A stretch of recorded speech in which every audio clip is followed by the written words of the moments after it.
Oh,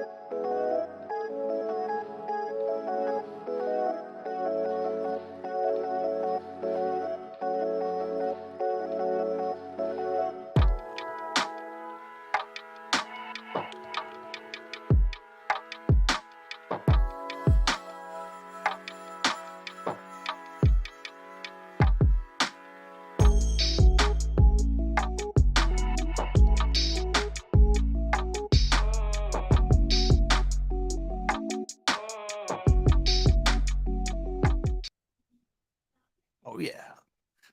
Good afternoon, good evening, and good day, and also good morning to those of you on the West Coast. Let's chat with Casey Green and friends. I've got a couple of items to bring up ahead of time that Dan sent us, and then I got up early again today and actually had success in getting all the articles into the notebook. I threw away about 100 articles, and not just because they were old, but like it was a lot. So trim it down. Some of it will be like, oh, here's the headline, and then we're going to keep on going because they're just like facts. Like, hey, here's some sales figures. Let me find the chat with Dan and then click on the button, and then we'll go from there. Which is kind of good because I didn't actually pull this particular article. All right, let's see. Share screen. Well, let's pull the chat up. Make sure you're all in here. Let's see. They've still got the thing where I can't chat back if I've got LinkedIn or Facebook on one of the stream targets, which doesn't make any sense to me. So let's get started with first an audio check. There it is. And then we're going to then go and share the screen. And this is what Dan brought to us today. It says recording complete. That's well, YouTube is still showing us with a feed. It shouldn't say recording complete till the show is over. Let's see. Yeah, we're still on air. That's all that really matters there. Oh, wait. Okay, good. It's still live. I don't know what's up with that. But let's just keep going. Technical troubles in the beginning. Go figure. All right, so Dan sent us this one where Neo CEO talks about U.S. sales, calls out Tesla products, and says he's a better dancer than Elon Musk. I think that the only worst dancer than Elon Musk is the former president of this country with his little shimmy thing. But Musk is only a step above that. I'm not one to talk because I'm not a great dancer, but I'm better than those two. Anyway, in a recent interview with German media, he says that they talked about a bunch of topics. Let's see here. They announced their plans to enter new markets outside of China. We saw them starting to do this with Norway and I believe Germany. Yep, Germany was announced soon. The next target outside of China will receive the ET7 sedan. There we go. And let's see. During the launch of the ET5, they shared plans for additional expansion in Europe, including Netherlands, Sweden, and Denmark. Just pace yourself. Pace yourself. It's not a race. Well, I mean, I guess it kind of is, but you don't want to burn out of steam before you even get there. All right. Well, best of luck to you because we need to electrify all the things. Now, let's go on to my notebook here. And let me close the search because that is going to make it harder to stay in line. Get back to the notebook. Yes. Let's zoom it in because the text is kind of small. There we go. I can read that. There we go. It's just this one topic. All right, let's start with a tweet from Sawyer Merritt. And let's go here. And at some point, I'll open another item and see if they brought back my switch tab button, which I doubt, because that's a Microsoft thing. Oh. All right, so I'm going to have to go a little bit out of order for what I was planning to do here from this tweet. All right, so Sawyer is saying, for those curious, below is a list of the largest U.S. defense contracts via Bloomberg government. And it gives the source here. We've got Lockheed Martin at 40.2, Boeing at 22.1, billion. Raytheon at 20.7, General Dynamics at 17.8, Pfizer uh, at 13.3. I just watched a John Stewart interview on this topic. It wasn't really about the defense spending. It was more about the what we get as citizens back from our taxes and why some of the folks in Europe are just fine with their tax rate versus uh, us with our much lower tax rate are not happy with what we get, despite the amount of money we collectively put in there. It was a really interesting piece that you'd be you might be interested in checking out if you can access it on Apple TV. Let's see. Pfizer, there we go. Northrop Grumman at 12.9. Huntington Ingalls Industries at 7.4. I worked for them for like a month. They bought a company I worked for and I was dipping out. Humana at 7.1. Moderna at 6.9. And Regeneron Pharmaceuticals at 5.6. Actually, I've worked for several folks on this list. Anyway, that's all in response to, excuse me. Let's see.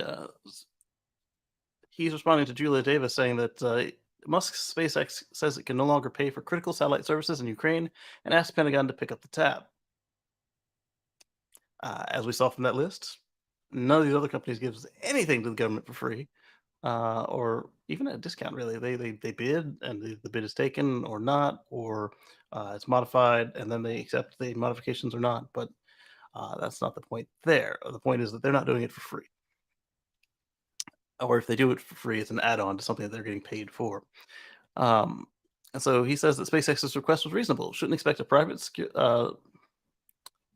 SEC company. SEC. I'm not sure what he's going for there. Security company, perhaps, to continue to fund this for free forever. Do Lockheed, Boeing, and Northrop, etc., work for free? SpaceX was generous in donating what they did, and they'll happily continue to manufacture terminals with government money, which is fair. After we get done with this thread, I'll get down to why it's a problem.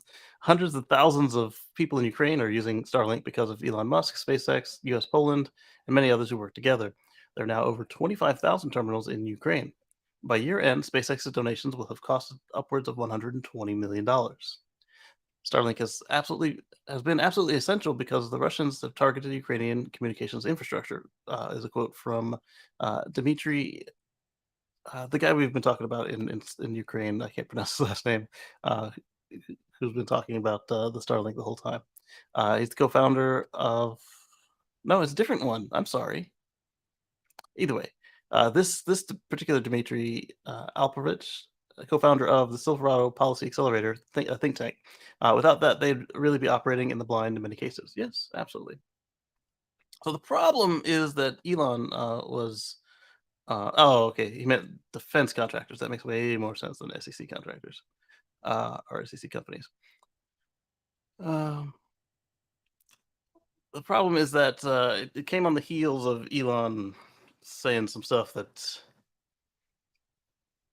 people didn't like because it wouldn't have actually accomplished anything but a temporary peace. He suggested that Ukraine roll over and give Russia what they want, and then days later he suggested that Taiwan give in to Taiwan give in to China, and and then just days after that he said, "Oh, we can't afford to do this and we need to quit." And that's, I think, the part that was upsetting people, not that they were expected to continue to give the stuff for free forever.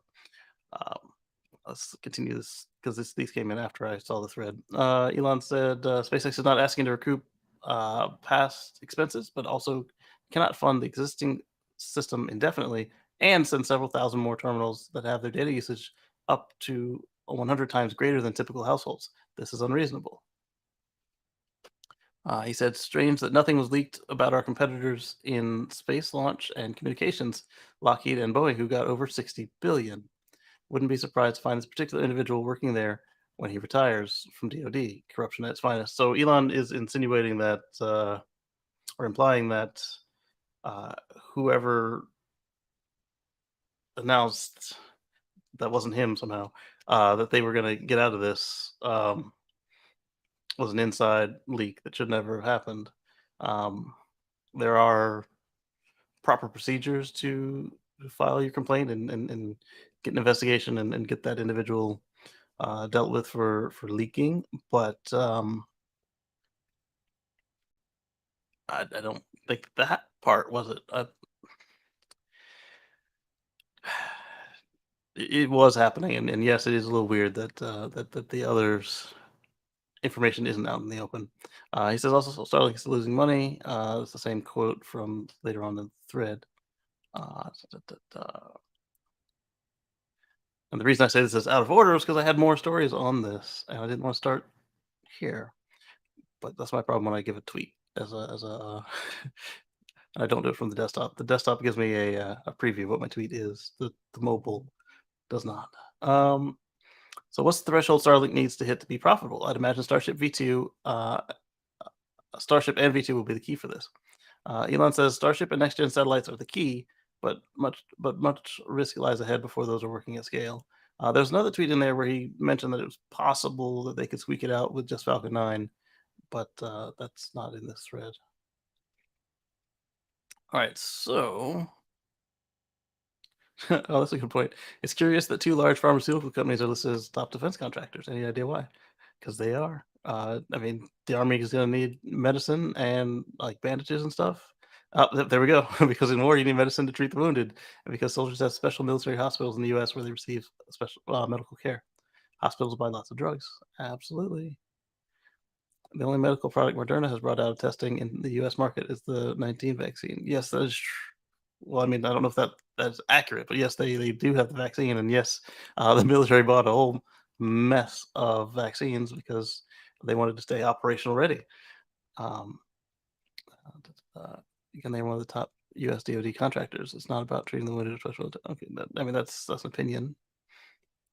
I know you love conspiracy theories, but this is just about getting doses of vaccines to veterans and their families. Yep, as I just said, remain operational ready because you need to protect your service people, and then you need to get their families vaccinated because if they're not vaccinated, it'll just spread it around, and then you still lose the soldier, sailor, or airman, whatever you call the people in the space force, Marines. Uh, what do you call the people in the space force? Anybody know? Pop that in the chat. I'll look it up later if I don't see an answer.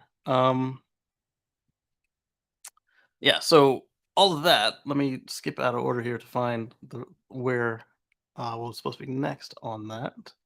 Um, all right, so next up in all of this chain was this. Starlink data usage in Ukraine topped 7,000 gigabytes daily in May. So 7 terabytes a day. That's that's a lot. And not saying that they didn't, it wasn't legitimate or anything like that. I'm just saying it's a lot, and I can see why they would be interested in having somebody actually pay for that. Yes, the birds are up there, and yes, the communication between the terminals and the birds is essentially free. The problem is you've got Russia is trying to hack or block the communication with the dishes, and then you've got the fact that at the moment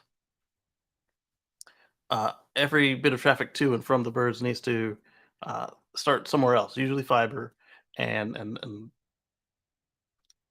they do that through their own connections, which cost money, and that amount of traffic is significant. It's not like SpaceX has got the laser links back to their headquarters, and their headquarters is just on the backbone because it's not. And that's incredible. 7 terabytes per day in May. All right, so let's see what else they have to say about it. Starlink equipment started arriving in February. We knew that. Statistics on Starlink data in Ukraine was provided by Elon Musk after Ukraine's vice prime minister. I think he's the one we were talking about. Yeah. According to the stats, Starlink usage was naturally quite low in the first 2 weeks. Yeah, because nobody had the dishes. They had to get them set up. They had to figure out that Powerwall instruction, etc. By the end of April, data downloaded reached 3 terabytes per day, steadily growing to reach over 7 terabytes per day towards the end of May. If the graph continued on its trend, the amount of data being downloaded each day in October could be over 16 terabytes. Wow, that's bigger than some of my hard drives there. The same size as some of my hard drives. Anyway, based on the stats, we have an idea of the inside. Good evening, Anders. Good to see you. Let's see here. With a high of over 7 terabytes a day and a low of around 100 gigabytes, rough estimate puts the total at over 300 terabytes of data transferred. That's a lot. Uh, and part of this is because Russia is just destroying infrastructure in Ukraine and blocking cell networks and hacking and blocking other internet providers. So literally the only reliable source that many of the Ukrainians have is Starlink. And what you're finding is, like, say the feed for a cell tower gets cut out, they'll just plug the cell tower into a Starlink ditch, and then I know it's a little more technical than that, but essentially that's that's what they've done there. And that adds up. Like when you've got a whole city or a whole 3 mile radius, however 6 miles, however long a cell network is over there, or not a cell network, but a cell in a cell phone platform is over there. Um, that's a lot of people. All right, so let's see. Elon's not trying to cut the service; he's trying to get somebody to pay for it. The timing is what hurts. Yes. Ukraine's making meaningful counteroffensives, and they need the service most, and that's when it's having issues and being cut. Yes. People should remember Elon didn't have to do any of this. Is true. He could have just sent thoughts and prayers. Yes, he could have. Um, Instead, he delivered meaningful, game-changing technology that allowed Ukraine to continue to stand on its ground and fight back against all odds with 10-to-1 disadvantage. All right. Well, I mean, there's all that, but he's just one component in it. Let me make sure I'm on the right microphone here. Virtual, and is that one using the good microphone? Yes. Okay. All right. So now the next part of this story. Where did it go? Here it is. All because I didn't vet a tweet before starting the read. Where'd it go? Had it and it jumped. Sorry, guys. Here it is. All right, copy that link and paste it here.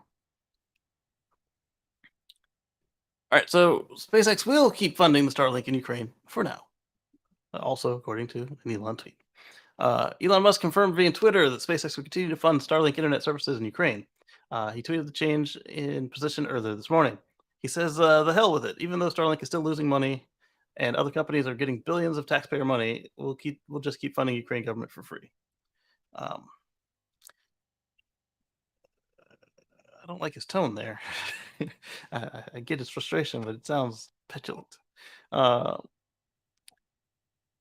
And it is the right move. It is the right move for the people.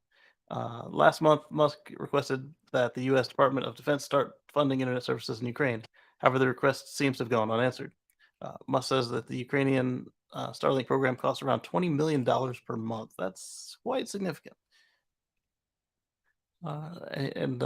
This guy, Elon fan, says, "And can you please tell me how much money SpaceX spent for maintaining Starlink in Ukraine?" Which is a fair question, especially given a lot of the blowhards out there just spouting off stuff that they don't know about. Um, Elon says, "In addition to the terminals, we have to create, launch, and maintain and replenish the satellites and ground stations, and pay the telcos for access to the internet." That's the part I was talking about. Internet access ain't free, especially outside of your home turf. Oh, it jumped. Oh, it only jumped for me. Anyway, stop jumping. We've also had to defend against cyber attacks and jamming, which are getting harder. Burn is approaching $20 million per month. So far, SpaceX has spent around 80 to 100 million. And Musk noted that on Twitter late last night, in the Starlink is the sole communication line in the Ukrainian military can use. He says the big difference between peace communications and warfront communications. Starlink is the only communication system still working at the warfront. All others are dead. Yeah, because Russia is going for scorched earth, it looks like. Um, Russia is actively trying to kill Starlink. To safeguard, SpaceX has diverted massive resources towards the defense. Even so, Starlink may still die. Internet, fiber, phone lines, cell towers, and other space-based communications in war areas have been destroyed. Starlink is all that's left for now. And then he's got a link to a Wired story about one of his competitors. Let's take a look at that in a moment because I'm curious what happened to another satellite provider. I'm wondering if it's easier to block them because they're geostationary. They don't just kind of appear everywhere over the country. They just kind of broadcast beam in, and it might be easier to jam it or something. Um, Certainly, they didn't blow it up because that would be an active war on whoever owns the satellite, which, based on the name, is either going to be French or the U.S. I'd have to look into who Viasat really is by. Um, Only weeks after, not sustainable. Yeah, that's true. Even with the deep pockets of SpaceX, 20 million per month is a drain. Yes, yes, it is when you consider that they're still launching and trying to build Starlink up, and they've got other obligations to attend to. Possible solution is that is a bit outside of the box would be to request European Union instead of US to fund Starlink services. That would be cool, and I wonder if they'd have any more success because they're not EU members, to my knowledge. No way, I take that back. They're not NATO members. I don't know if they're EU members, but if they are, then that might be a way to go. Preferential solution. Okay, yeah. So we just read that paragraph. Ukraine, of course, applied for membership, so they're not applied for EU membership in February and is currently targeting entry into 2024. All right, but they also applied for NATO, and I don't know that they're going to get that anytime quickly. All right, no comments on this one. Let's see what Elon's talking about with this Viasat story. And let's also open up. Oh, I've already did on accident. I was going to say open up the thread and see if anybody had him say anything else useful or boneheaded. Mysterious satellite hack has victims far beyond Ukraine. The biggest hack since Russia's war began knocked out thousands of people offline. The spillover extends deep into Europe. Well, there we go. Wow. All right, so yeah, it's a geostationary orbit satellite at 22,000 miles above Earth, traveling at 70,000 miles per hour in sync with the planet's rotation. Yep, that's the description of geostationary. Could have said it with so many less words. Although, given that they're a general science magazine, they might need to re-explain that occasionally. Uh, However, as Russian troops moved into Ukraine in the early hours of February 24th, satellite internet connections were disrupted. Mysterious cyber attack against the satellite's ground infrastructure, not the satellite itself, plunged tens of thousands of people into internet darkness. Yeah, Russia's been hackers for quite a while, so interesting. So it's like Dan was telling us the other day that it looks like SpaceX got a little bit of cybersecurity hardening for free from Russia. All right, let's see. Let's go back to the tweet thread and see if there are any revelations in that.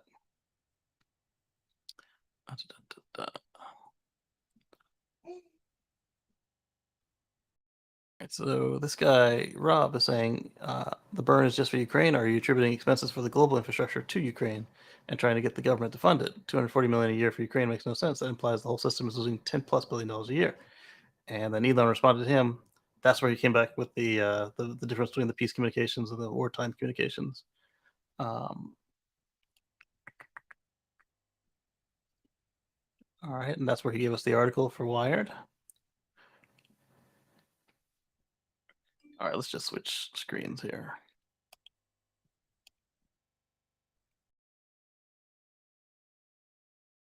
There we go. We can close the first one. All right, so Ava Fox, I believe she's in Ukraine. Oops, go back. So she's sorry that many Ukrainian politicians and people don't realize the importance of this contribution and are ready to hate you for your point of view. Your actions are the best proof of true attitude towards Ukraine. All right, so that's the end of Elon's contribution in this. Let's move on to the next thing and try not to get tripped up on stuff we already covered. So this one, winter is coming. And because winter is coming, approaching, we've got something that really should have been here from year 2 once we realized that the door handles on Model 3 and Model Y freeze up if not treated correctly. So what's going to happen here is with your Model 3 and Model Y, with the correct software update and app update, you'll be able to get your door to unlatch without having to mess around with the handle. So if your handle is frozen shut and you need to get to work or an appointment or whatever, you can just open up the app, hit this button here, and the door will just unlatch itself. And then you can pull on the door to open it if it's not so iced that it couldn't open at all. Uh, where's my icebreaker? I can't reach my icebreaker because I don't know where it is. Uh, the Model Y and the Model 3 don't have icebreakers, so the door could still be frozen shut, but at least now it won't be the fault of the handle with this involved. A few ways around this. Some owners would pour warm water over the handle to release it. Others would take a slightly less subtle approach. And of course, Tesla's instruction is just hit it a couple times until the ice is dislodged with a closed fist like that inside your palm, and then at that point, you'll have broken enough of the ice free to open the handle, hopefully. But then, still the problem, like I said, if the door is frozen shut, you could break the door handle if you pull too hard on it. So, mm, caveman approach to frozen Tesla Model 3 door handle. Hey folks, after freezing rain and a night of minus 10 Celsius, whatever that is in Fahrenheit, I don't know, 10, 8. Anyhow, your door, you've probably seen this before, is going to be stuck, right? And, people have all sorts of goop or whatever they try to do to unstick it, but, it's not a Barbie doll, so I just go like this. That's the official Tesla solution anyway. You're in. All right, so yeah, that would help here, and it would also help with the unlatch in this situation. But where I'm thinking like frozen rain is just kind of like sheeted on the side of the car, then that won't do uh, because the door will still be shut and you'll need to release it. But in just like where the seal is frozen to the car, yeah, that would be great. Now you gotta do is pull out your mobile app. That's on iOS version 4.14, and they didn't list the Android version, but it's going to be similar. And you also get a new lock screen widget. Look at that. You have to be on vehicle software 2022.36, and that might be a problem for some folks in the beta, but by the time it gets cold enough for most places, um, that should have been deployed to your car, because as we'll talk about later, we've got updates coming. There are owners out there who have it, and he shared what the quick control looks like in a video of it in action. Let's take a look.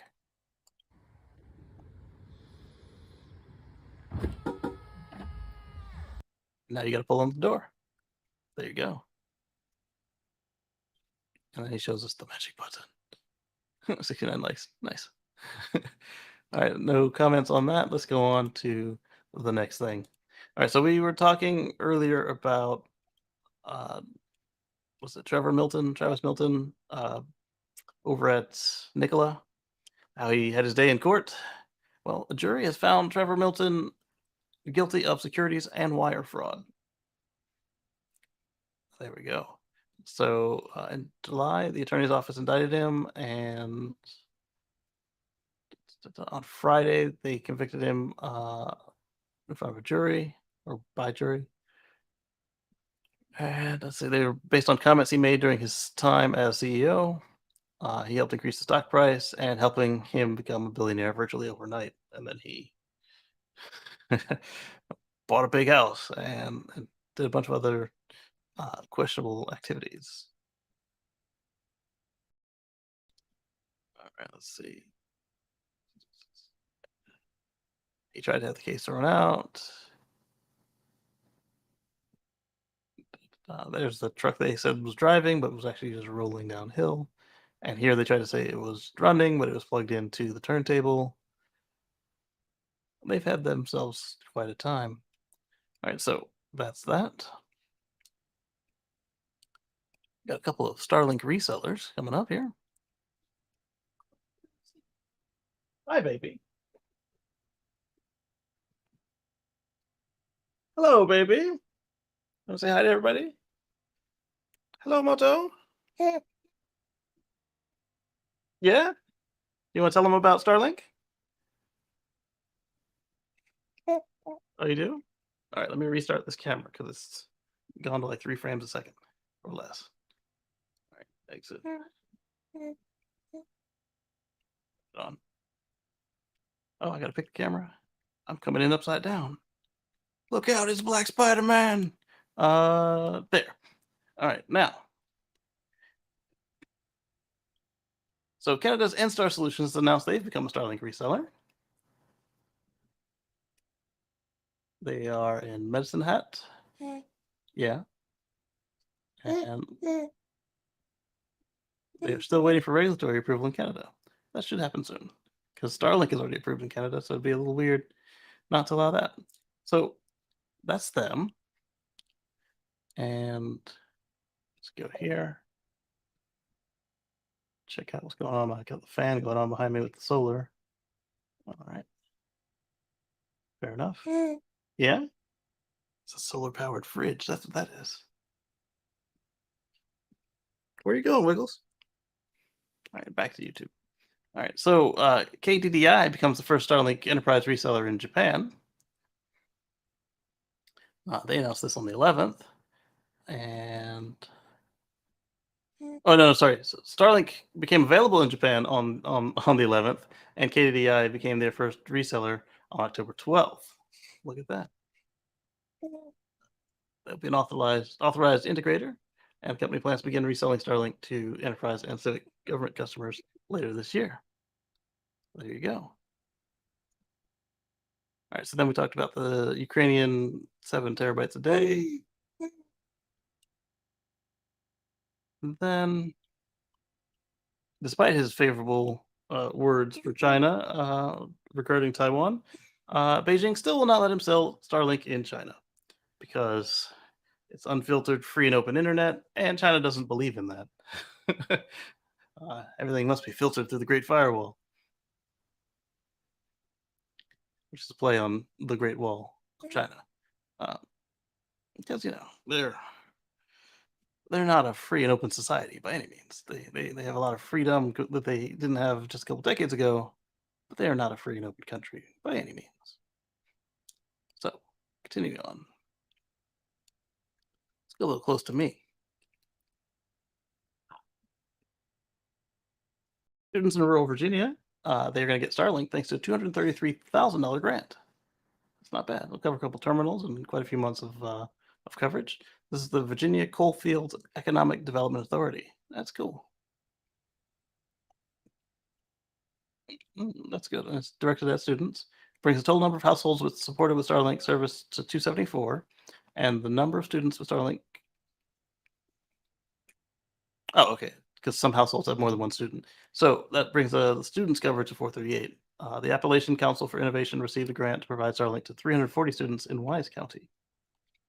Not bad. Are you drooling on my arm? You totally are drooling on my arm. Thank you. I'm being externally digested by my daughter. All right, let's see. The grant will pay for 2 years of service at the student's household. After the 2 years, the household will have to pay continuing service, or local officials could decide to continue funding the program. $110 a month. I would hope that either they're getting discounted service after the 2 years, or that the government steps up. Because if they were already disadvantaged students, then yeah, then that seems that they may be out of coverage in 2 years if somebody doesn't help them with that bill. I mean, because if it came to feeding the child or giving the child internet, it should be obvious what the family's going to pick.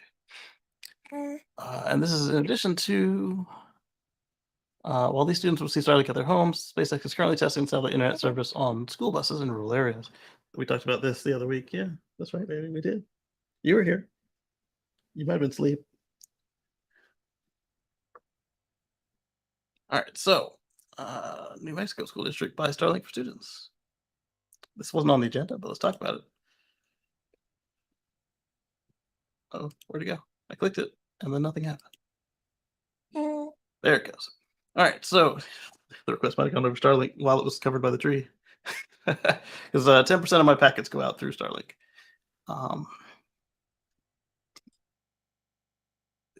There's a Cuba, New Mexico. All right. The Cuba Independent School District in New Mexico has taken an unprecedented step of providing Starlink services. The hope is to connect all 450 families by the end of the school year. Hey, it's a similar amount of students to the Virginia. Yeah. All right. Oh, you want that? Take that. Go ahead. That's yours anyway. I don't know why you left it on my desk. Take it. Don't throw the stuff off the desk with it now, child. Here you go. All right. She's got a teething pacifier. She hates pacifiers, but she's teething. Got one little tooth down here. Look at me like you're telling my secrets. All right, that's pretty cool. All right, so let's get back. Oh, he spit it at me. At least he didn't spit at me. You've been doing that for this whole week. All right, let's go back to the schedule. I don't want to translate anything. Copy this link.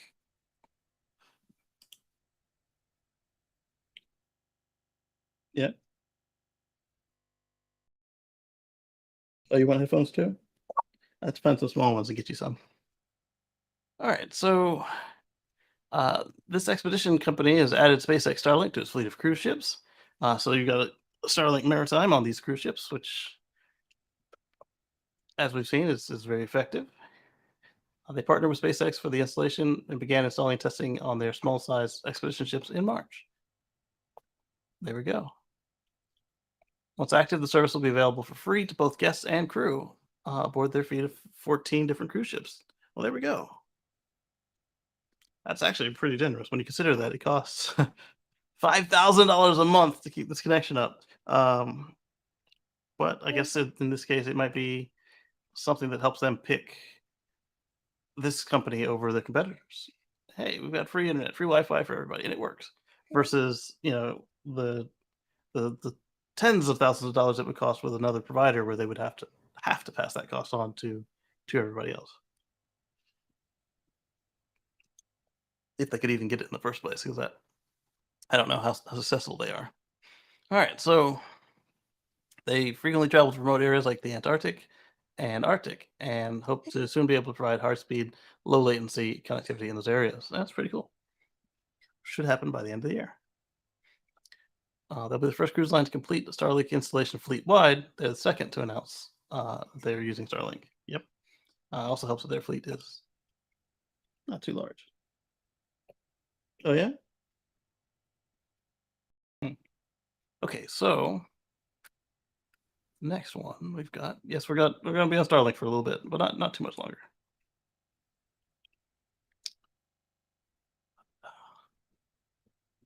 SpaceX has granted a license in Jamaica, so they are now able to operate in Jamaica, according to the Gleaner. That's the rest of that's a press release. So while they are able to operate in Jamaica, their launch in the Philippines has been delayed until mid-2023. Let's see when it was supposed to be. It was supposed to be before the end of the year. But like Tesla customers, they've learned now that just because the website says a date doesn't mean they're going to get it. So let's see. Country's Department of Information and Communications Technology announced the delay at the Economic Journalists Association of the Philippines MVP group. Why? Is it SpaceX's fault, or is it the regulator's fault? Be operational here in the Philippines by the middle of next year. With around 4,400 satellites launching, it's difficult to launch so many satellites. They're saying they can complete it and service the Philippines at the same time. Yeah, they're working on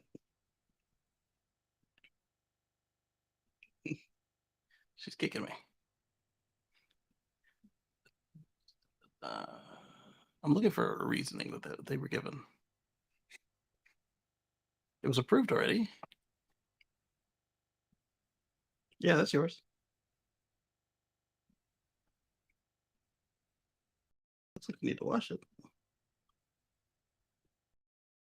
Next time you throw it on the floor, I'm going to take it and we're going to wash it.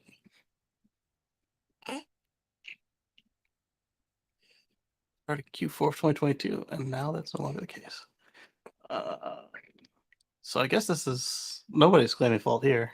So it's probably on SpaceX. Continue on. Sorry. And then, as we discussed with the reseller, SpaceX is now in Japan, first Asian country. No, you can have that. Just trying to throw my microphone stand, or not microphone stand, headphone stand.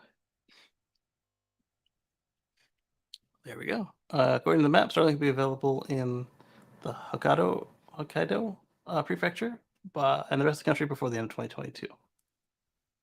Oh, there you go. Got to finish it up. Stop that. I'm gonna change your side because you're getting into everything. There you go. She immediately started mapping things that she could grab and throw. All right, so while we're talking about countries that Starlink can and cannot operate in, SpaceX is applying for a permit in India following a false start earlier this year. They'll soon apply for a permit in India after being forced earlier this year to refund customers who had already purchased a pre-order. Wow. Some of these countries have really strict requirements there. You can't pre-order this. All right, so we talked about continuing in Ukraine. Now let's talk about Starlink a little closer to North America here. Not that we didn't touch on North America quite a few times in that segment. The number of Starlink for RV subscribers has grown to over 100,000 customers. That's pretty cool. SpaceX announced that Starlink for RV now has 100,000 customers. Access high-speed, low-latency internet, and on an as-needed basis anywhere. Starlink provides active coverage. Or anywhere Starlink provides active coverage. The the word wrapping on that one was suboptimal. And then Drive Tesla points out that Starlink for RV is the same as residential for the most part, except that you have roaming built in, and you can pause it, and your service is provided at a lower priority than residential, government, business, Ukraine, etc. Not that Ukraine will affect you here in North America, but that allows you to move. And the only reason uh, it seems they did it this way is because you might be passing through cells that don't have much active, much excess capacity, and so they give you what's available, best effort coverage, basically. Oh yeah, you playing patty cake? Is that what that is? Okay. Ah. All right, so now we're done with Starlink. Let's go on to some more SpaceX news.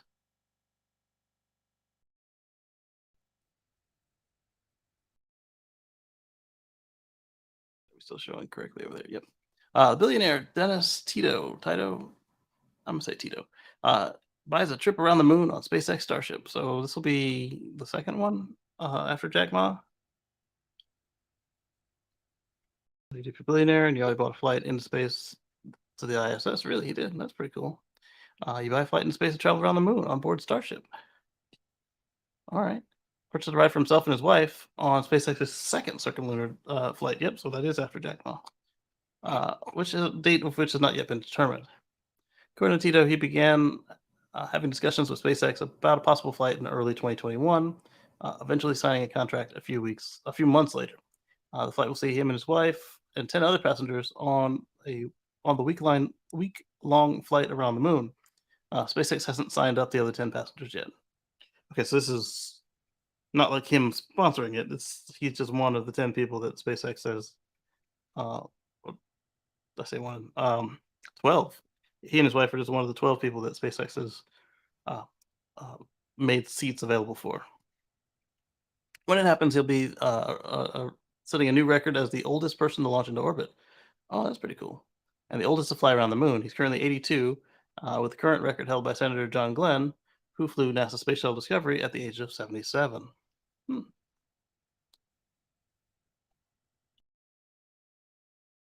And his wife will be the first woman to fly to the moon. This is true. So all we had was American men do it so far. Financial details of the private flight were not disclosed, of course. Likely be more than $20 million. Then the $20 million he paid in 2001 to travel to the space station. During that mission, he spent 8 days in orbit, which he called the greatest moment in my life. I probably didn't think he'd be traveling to the moon more than 20 years later. Maybe not. Where are you running to? Patty cake, patty cake.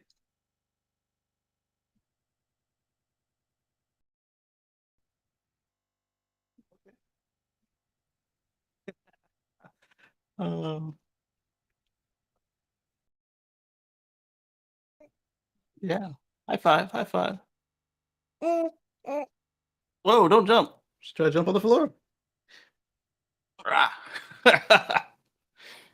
See if I'm paying attention? I am. Well, she did get some motion on her before I caught her, though. Why are you eating me? She is biting my hand.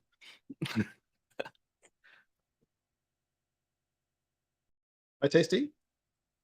Yeah. Yeah.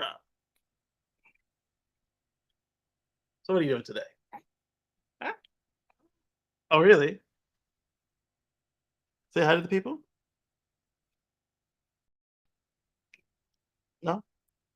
Alright, so SpaceX is gonna expend 3 Falcon boosters on purpose. Um, so it's looking like well, one of them is a Falcon Heavy center core, and that also means it's a much older rocket because they haven't done a Falcon Heavy in a good minute. And the other two also have quite a few missions on their sheet. And usually they do this for the extra performance, but the ones picked in particular, it appears that they did it because of their age and their difficulty in refurbishing compared to the current fleet. And as we saw with Crew 5, it appeared to be a new rocket they went up on instead of a used one.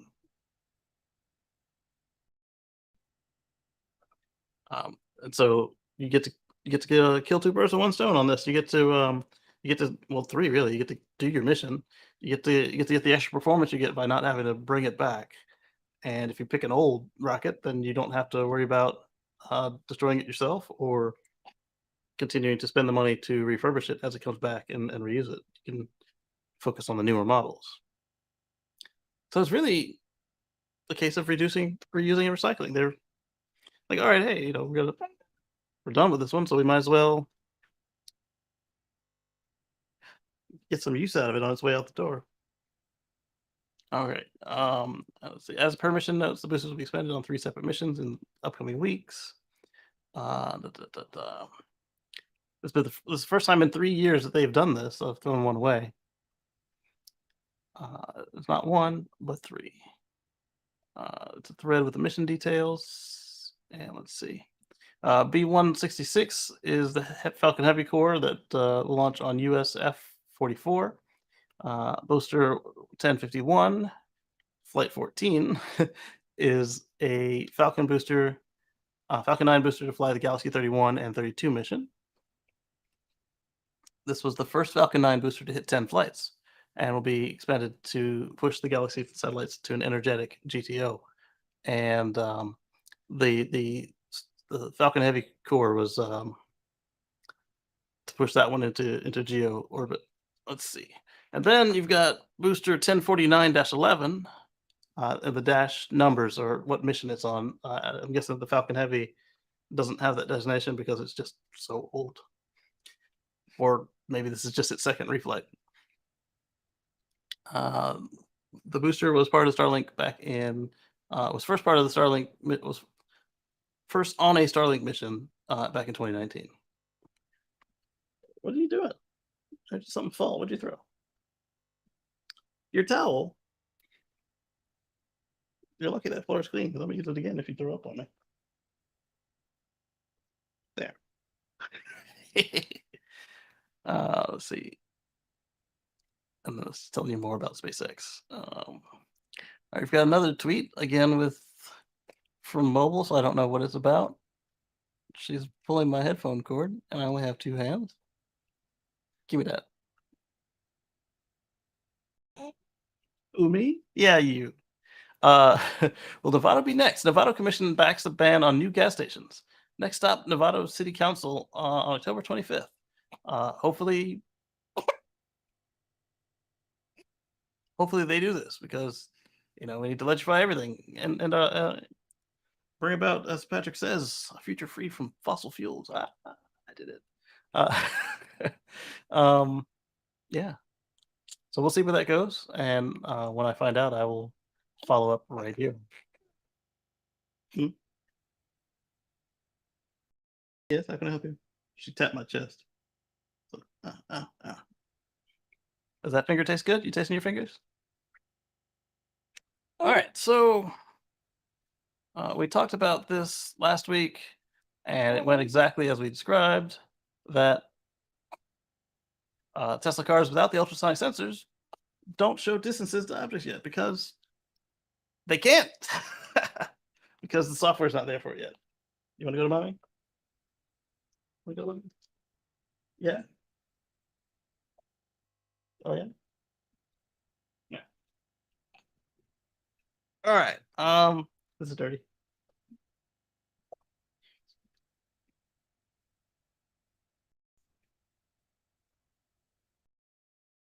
Oh, they got their hands on a Model 3 without the ultrasonic sensors. And as we were saying with all of Tesla switchovers, they don't the car comes out before the software's ready. Really think they should do it the other way around, even if it costs a little bit extra. But speaking of this, we got something more on how much a little bit extra it costs. Um, as you can see in the images below, the lens on the side repeater camera is different, although the part number on the housing is the same for both. Additionally, Tesla appears to have changed the material used around the cameras on the side pillars. Oh wow, it is a different lens. It's the same part number, which means that Tesla doesn't think they're any different. Maybe it's a different supplier? That is definitely different. Blue is a new Model 3 Performance without ultrasonics, and black is a new Model Y with ultrasonics. Interesting. There seems to be very minor differences in the lens and housing, possibly the lens itself. Wow. I mean, you can visually see that they are different. Interesting. The fact they don't have a different part number suggests that Tesla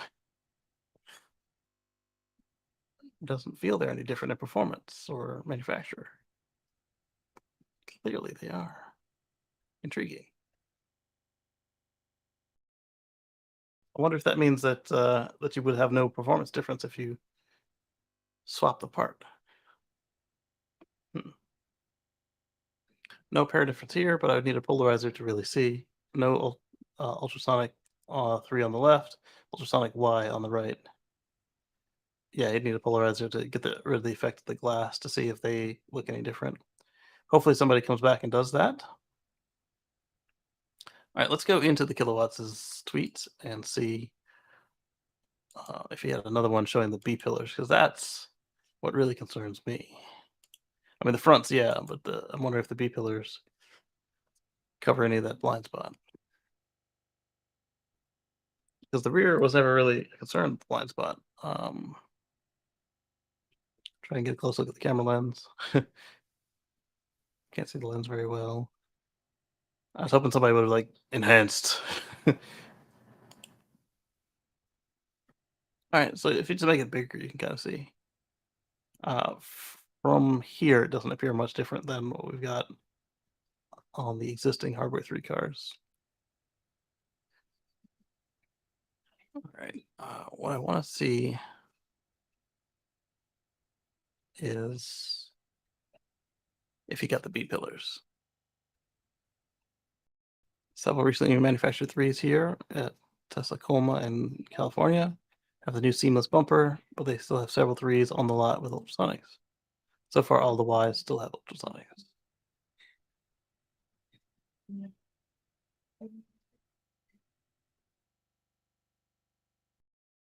Good question, Lisa. Front two. What about the B pillar? Can you make photos with all of the photos in the cams? They seem scattered in my blazing excitement. I don't know where to go. Yeah. Might be just easier to go to my profile and select media.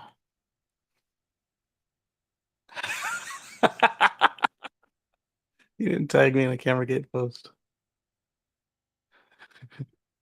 Lisa is one of the original safest drivers with the Model X, and she the reason her avatar looks like this is a suggestion she made for how to improve the blind spot, um, not the blind spot, but the performance of making blind left turns. All right, so yeah, let's do what he says. Pick him, click media. Let's see what happens. Is he selling his Model X?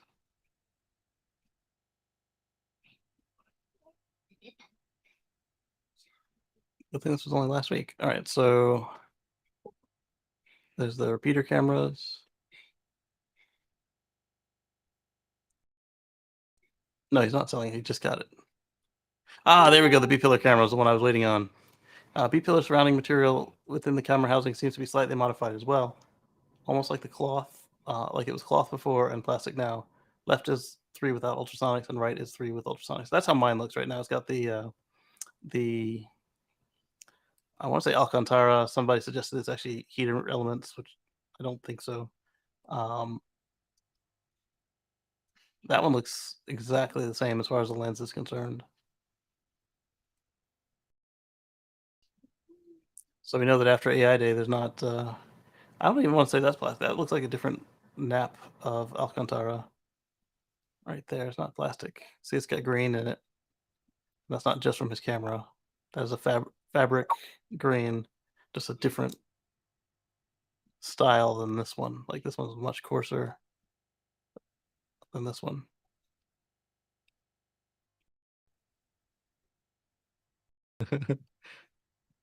I don't know what this is in reference to, but I just always like that meme.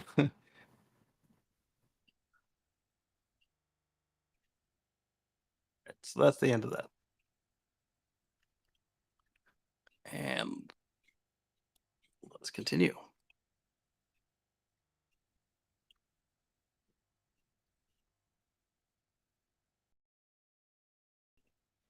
Tesla asked, did Tesla just deliver 2 new Cybertruck bodies to Giga, Texas? Some folks suggested they were just the planters, but they look to be truck sized, not planter sized. When you look at this trailer and whatever this device is next to them, combined with was it a 100-gallon water container?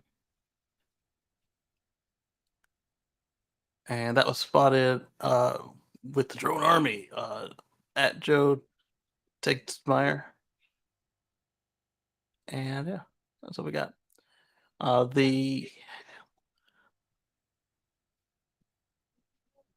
coming up later in the show, but the Idra press is on its way, and Hydra, and because of that, they might be getting ready, but these were clearly not built there because they didn't have the machinery to build it there,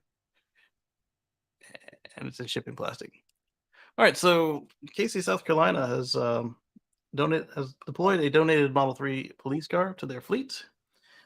Here, I got pulled over for driving while black, and the police officer said, "I smell alcohol," and that's impossible because I'm a near teetotaler, and I definitely don't drink and drive. I barely drink while staying in house. Um, Barely like a drink every couple of years. So, yeah, not while driving a car. Jackass. Anyway, he then ran off saying that he heard a call on his radio, and then the call actually occurred on his radio. And I thought to myself, yeah, kick rocks. Did not say it because uh, anybody else who knows the rest of that story, uh, it would not have been a prudent move given the posture the guy was already in.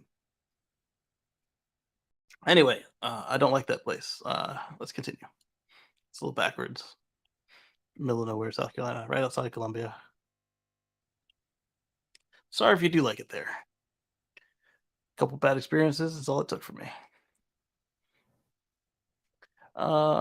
Sony and Honda have a joint venture that they'll launch in the US, building electric vehicles in North America in 2026.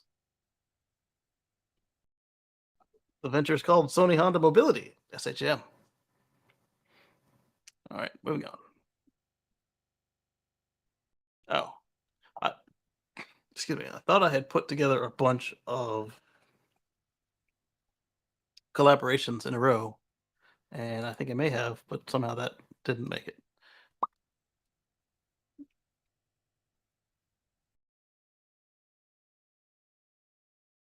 Here.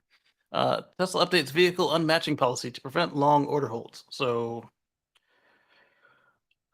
basically, what was happening here was people were ordering their cars and then kind of just putting them off and putting them off and putting them off, so that when they finally did deliver, they had a car that was significantly cheaper than what they were selling currently, and it really made logistics difficult because Tesla would bring a car to an area and then a bunch of people wouldn't want it, and then they'd have to keep going through the lists to get it sold. And so now, let's read what Drive Tesla detailed on how it works today. Um, so your order could be canceled if you don't follow the rules carefully. Uh, it also means you'll no longer be able to place an order early to protect yourself against a future price increase with the hopes of putting that order on hold to take delivery when you're ready. Tesla explained the new vehicle unmatching policy in an email to employees this week, which was obtained by Drive Tesla. According to the email, a delivery window on the design studio when you first place your order will now be used to determine when and how you can place your vehicle on hold. So, for example, if your delivery window says October to December of 2022, the current time frame for Model 3 rear-wheel drive in Canada and the US, this is your configurator window. Saying that before the window begins, you can put your order on hold or be unmatched from a vehicle if one comes early. However, any vehicle that arrives after that's anything that happens before October 1st. However, anything that arrives after October 1st, you must pick up. Once October 1st hits, you are now only allowed to place your order on hold one time for 7 days. If you decide to place your order on hold once 7 days expires, you must accept delivery of your order or it will be canceled and your deposit will be forfeited. And of course, once your deposit and order are forfeited, you now are subject to the current pricing and options and accessories. So with this change, it essentially means that you should only be placing an order when you know you can take delivery in the estimated window provided. This won't impact most customers, but it will for those who are placing an order as price protection with no intention of taking delivery in the window provided at the time of ordering. Man, I wish I could afford to just give Tesla a loan to maybe one day decide that I'm going to buy a car. But now it doesn't matter because it's not an option anymore. This guy's asking the email. It was an internal email that was obtained by Drive Tesla, so giving the email could put their source at risk, perhaps. Reading is fundamental. With my recent order, I waited about a year. Yeah, see, this is the kind of customer that Tesla doesn't want clogging up their pipes. I waited about a year. Then I got an email that that the car would be ready. Wait, maybe not. He might be a regular customer, and then Tesla just kind of screwed him, like they tried to do with Omar and Stephanie. There's only one day open. I called and later had to push my delivery date back a few days. This is ridiculous, and this policy is also so bad. This means I can't take a 2-week vacation in that 3-month window without the risk of losing my deposit and reservation. Possibly, because as we've seen, Tesla will only give you a couple hours notice before, hey, the car's ready, come get it. And I think there's a good way to enforce this policy while providing minimal inconvenience for the customers that are willing to play by the rules. I think it won't be easy, but it can be done.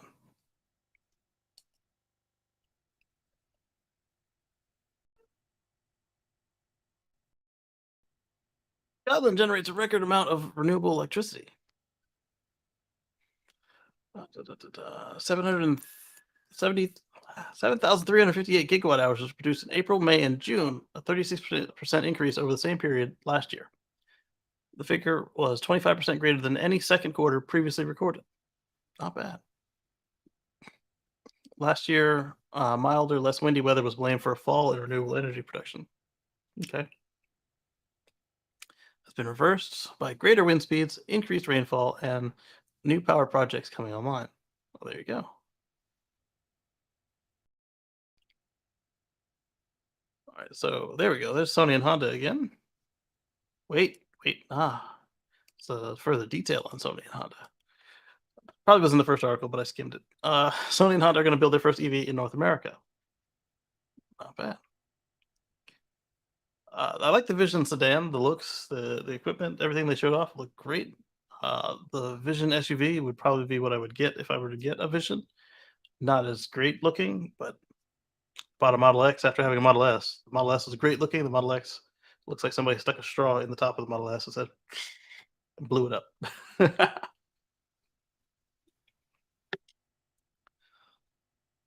Cool stuff. All right. So speaking of partnerships, this is the segment I found for the partnerships. Volkswagen is investing 2.4 billion euros into a joint venture with China's Horizon Robotics. Let's see. The deal will close the first half of 2023 and will give the German automaker 60% stake in the company. The investment will be made through Volkswagen's software subsidiary in Cariad, and will include 1.3 billion euros for Horizon Robotics and the other 1 billion for the joint venture. Subject to regulatory approval, they will develop advanced driver assistance systems for VW vehicles. A single chip will power all the functions as reported by CN EV Post. That's pretty cool.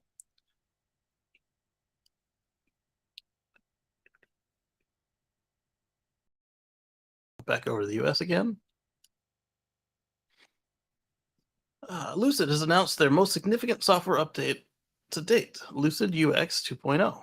Let's take a look and see what's included in that. Lucid Air owners will soon receive what the automaker is calling their most significant software update yet, Lucid UX 2.0. The advancements and improvements in the update enhances virtually every user touchpoint in the car. That's pretty cool. Some of the changes won't be immediately noticeable, but will lay the groundwork for other significant improvements. Always a plus. Improvements in the instant on glass cockpit, pilot panel, allowing for seamless startup once you enter the vehicle.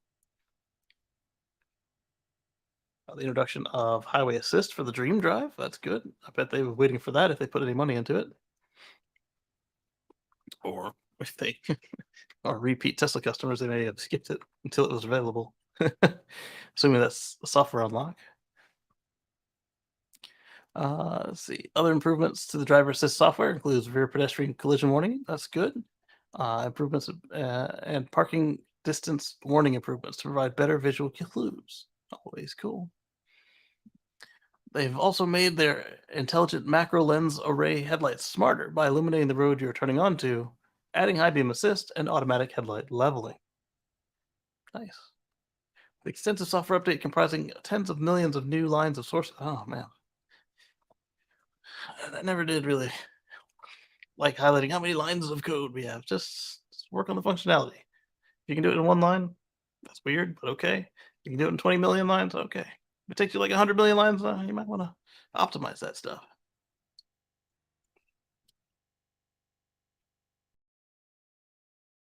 Let's see. Across nearly every updatable component in the vehicle is achievable now because the Lucid Air was engineered from the start with the capability to get better over time. Yeah, OTA is going to scare the pants off of some of the traditional automakers because they are not ready. I mean, not that they can't OTA, not that they can't update their cars, but they are not. It's not their model. Like I keep going back to how my 2013 Volt had a energy monitor display that the 2012 couldn't get for any price, and the 2012 had the same computers and the same functionality, and was already tracking this information. It just didn't show you in a pretty graph. That was all on the same screen. Anyway, the software update will be broken down into multiple updates. Well, that's weird. Why not just do them in one? Over a series of weeks, it will begin rolling out to owners soon. So, what if you skip a bunch of updates? Can you just install them all at once, or does it sit there and just run them through one at a time? Which means that hopefully, when this is done, they'll figure out how to do a better updates than that. Because as long as the car updates seem to take, that doesn't seem like a good experience at all. All right, instant on displays, new on screen layout. Let's see, updated navigation and maps. That's always a plus. More intelligent prediction of remaining range, so drivers know even better what they can expect on the road. Do more with Amazon voice assistant built-in controls, such as change the climate control settings for the rear seats. Glad I didn't say that. Imagine somebody listening to the show later in their Lucid, and then I say, Amazon code word, and it turns on the rear seats. A more friendly user browsing experience for third-party media apps, making it easy to see options, select favorites, and start listening quickly. Highway assist with active lane centering and adaptive cruise control. So I wonder if they're not using Mobileye with that, because that's something Mobileye should be able to do out of the box.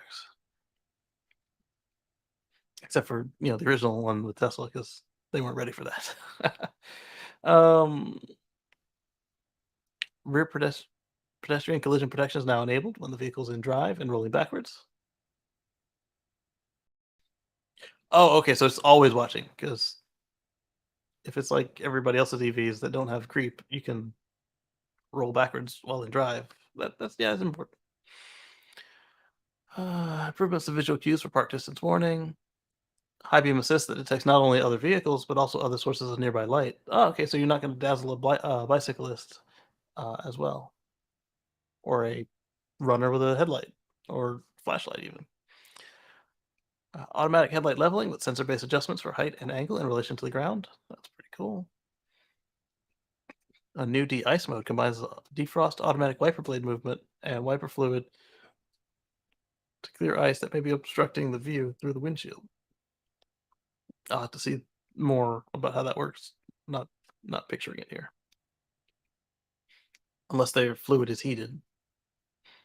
A number of measures to make automatic locking and unlocking simpler. More intuitive and more responsive with the key fob, mobile key, as well as additional user customizable settings. Cool stuff. I only know a couple people with a Lucid, but I'm sure they'll appreciate this. 2023 Porsche Taycan gets increased range estimates through software improvements. Look at that. Let's see. In 2023 model year, Taycan almost all variants will see their range increase thanks to incremental software improvements. So, since it's just software, will the existing owners be able to get it as an update? Doesn't sound like it based on the way they worded it. The big winner for the list of Taycan variants is the Taycan Cross, Taycan, however you want to say it, however they say it. The Taycan Cross Turbo Cross Turismo, Turbo Electric. I still don't like that name, but a turbo and electric. Which sees EPA range increase from 204 to 233 miles, 328 kilometers to 374 kilometers. Increase of 14.2%. Wow. Outside the GTS versions, let's see, the 4S and the regular, and those with performance battery will see a jump of 3.5% from 189 miles to 206 miles. Respectable.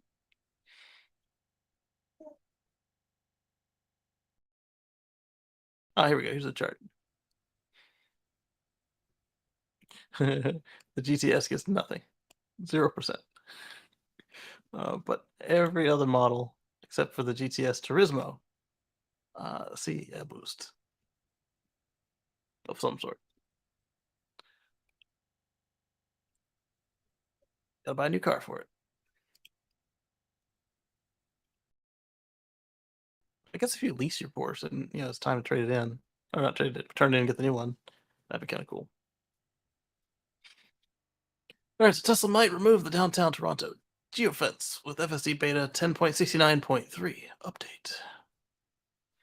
All right, so in downtown Toronto, the streetcars run in the middle of the road. They signal funny, and people can kind of get out in what the car would consider the middle of the road randomly. And so, because of the interactions the car was starting to have, Tesla put a geofence blocking the car from operating in FSD mode in downtown Toronto. Well, now, in the next update, they're going to remove that. And let's see. So, Shansu Beyond was asking in response to an Elon tweet of something. Uh, Also unlock downtown Toronto FSD beta geofencing. Canadian flag, angry face. Elon says maybe with point 0.3. And let's see. Then Drive Tesla speculating on what it could be and pointed out that Elon didn't say when. But later that day, Tesla owner Silicon Valley, so John asked, when is FSD 69.3 coming? Uh, Elon says next week. That was on October 13th. So I'm hoping that on the next show I can tell you a little bit about it. I probably won't be able to, based on the fact that I tend to be firmly in the middle of the front of the pack. So probably be 2 weeks from now. 2 weeks. Probably 2 weeks from now. If the next week happens, um, that I'll be able to tell you how I experienced it. The previous update, what am I on now? 10.69.2. It or 2.3. It doesn't help to look in the phone app because the phone app doesn't show the FSD beta version numbers. But anyway, that one, it didn't really get any better for me. It didn't get worse. A lot of people said their stuff got worse, and of course, the people in California and Elon continued to talk about how perfect it was for them. Um, I would say that over the previous bump, it was even further smoothing than what I had before, and I like it, but it's not ready for robotaxi. I'm not complaining. I'm not saying it's perfect. I'm just saying it's really good, and my car couldn't do any of this when I bought it. So I guess physically it could have done it all, but it could not via software could not do any of this when I bought it.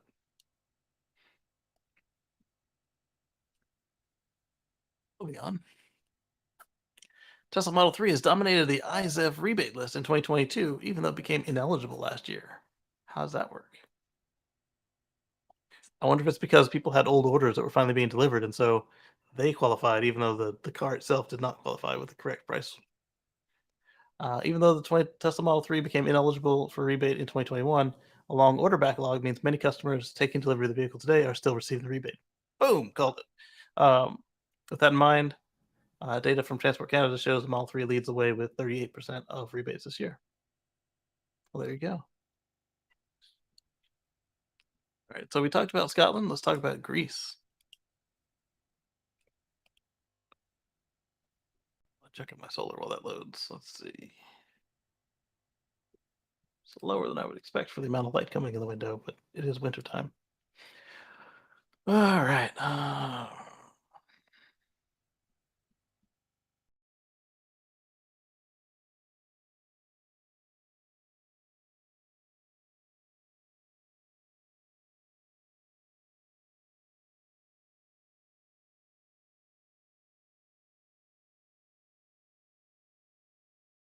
Now I've messed it up. I didn't like that. I don't like it when they do this. There should be like a dismiss, or you shouldn't have to go into these cookie settings. It's dark UI practices. It's got to do all this stuff. At least it didn't go to a different page to do it. Anyway, Greece runs entirely on renewables for the first time in its history, and then a bunch of the haters were complaining, "Oh, it was only for a couple hours, and they still kept the coal plants and whatever else online." Yeah, yeah, you can't turn off baseload. So what they did was, since renewables were powering the whole country, baseload was being exported to elsewhere in Europe. And yes, it only was a couple hours because that was all the article was talking about. They were just saying, "Hey, look, for the first time, like significant, not like a second or something. Like Greece was just running on solar, wind, hydro, all that. It was just for hours. That's significant to do it for the first time. Yeah. So if they had said they did it for a day or did it for 24 hours, then yeah, you would want to point out that it was only a couple hours, but they didn't say that it wasn't. But this is good news, and it's a step in the right direction. Let's see. The country is running off an entirely renewable power, reaching a record high of 3,106 megawatt hours, so 3.106 terawatts. Not bad. At 8 o'clock in Greenwich Mean Time. Not bad. All right, so next up, Canoe has secured some more orders. They've secured 5,450 electric van orders from Zebra. The initial binding commitment is for 3,000 units through 2024. It's the second largest order of the year after Walmart's 4,500 units. This is pretty cool. I was a little disappointed to see how small this particular Zebra is because it looked like it was as big as the rest of the Canoe trucks, but it's not. It's minivan sized. It's not particularly small, but it's not like the food truck and pickup truck they showed off. Not bad, and it's probably perfectly sized for the people who need it. So I was just excited thinking that this thing was another bright drop, just like gigantic truck, and it was not. But it's all electric, and it's got a unique cockpit. Like you can see through. This is a glass panel, and you can see through the dashboard basically. To get a little more visibility, open it up a little bit more. It's a clever design, and I like it.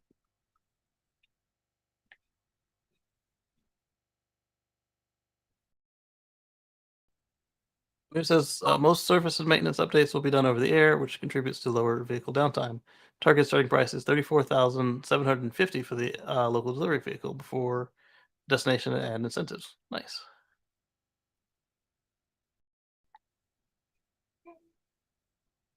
Speaking of software updates, Hyundai Group will transform the entire lineup to fully connected software-defined vehicles by 2025. Unlock the software age. Swipe. Oh boy. So let's see.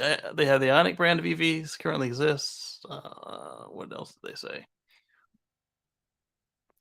They recognized this years ago. Over-the-air updates.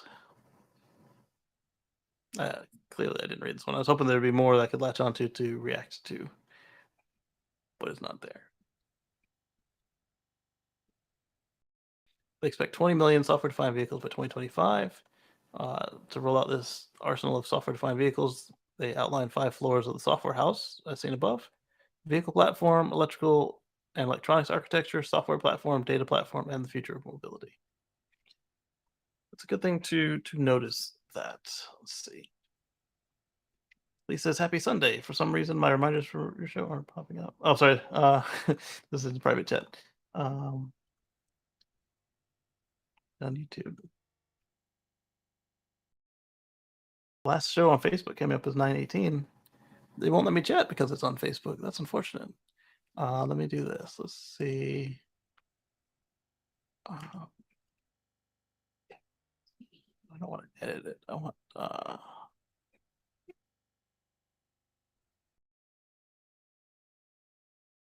Let's do this. Let's do share,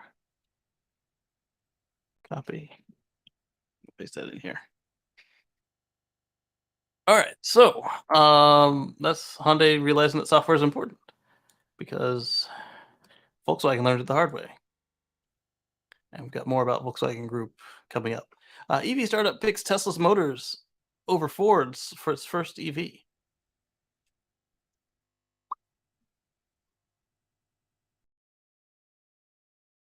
The EV manufacturer eSight, which is known as Vapor Brands International, announced today that it would use Tesla's electric motors and batteries on its 2023 EV GT, ditching the Ford parts that it previously used. eSight said that the move to utilize Tesla's parts in its vehicles upgraded the specifications of its first vehicle, including boosts in horsepower and torque. I mean, why not go with there's Lee. Hi, Lee. why not go with the best available if they're both going to cost you a good little bit um, for your first product? They were using the Ford Performance Illuminator motor, which was the crate motor we talked about with the Ford F100 that Ford showed us from their Lightning Group, electrification group. It was running on the guts of a Mustang Mach E, and then the motor Illuminator motor kit that Ford sells.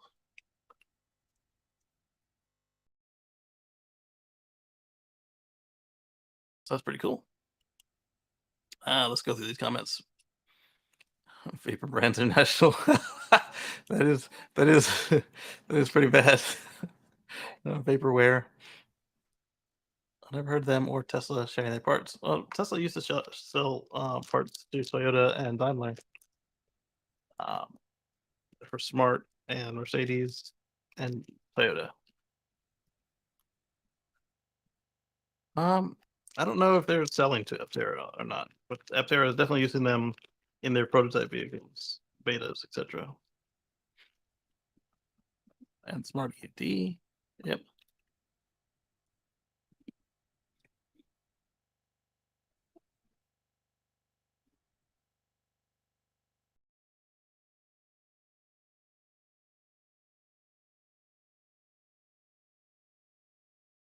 Right. So following Tesla's playbook, so one is taking Tesla Motors, the other is taking Tesla's idea. Renault is going to install ultra fast chargers across Europe, which is important. As I keep saying, hey, yes, you didn't have to build the gas station, but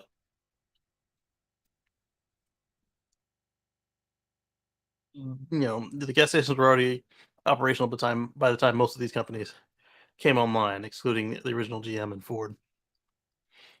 But modern GM, since they date back from 2016, gas stations existed by then.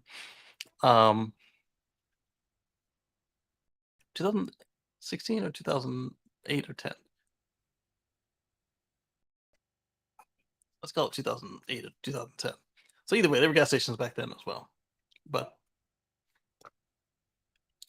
it's a lot easier to sell a car if the person knows they can continue to go places outside their local radius with it.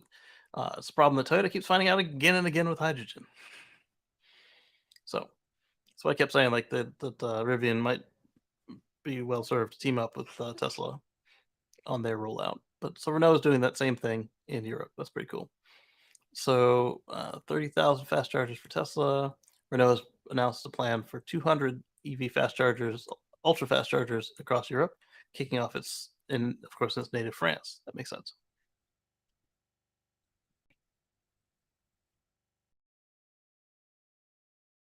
All right, and sorry, the fan is distracting me. I'm just curious how much it's making. Not bad, 150 watts. All right, for comparison's sake, Tesla so far has installed 10,000 superchargers in 30 European countries. 600 kilowatts of power. That's no small amount. Wait, it is a small amount for 6 cars. That's 100 kilowatts each. Unless it's a power split situation. But I think what we saw is what the cars can take 350 kilowatts. So you'd have a little bit left over for some low power car if you had 2 coming in at 350. Wait, no, that's wrong. At 350, you wouldn't be able to charge them both.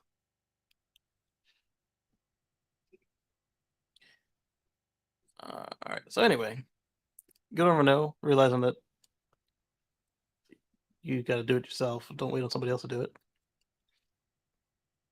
Regarding installing chargers, Tesla kills skeptics' demand problem narrative in China again.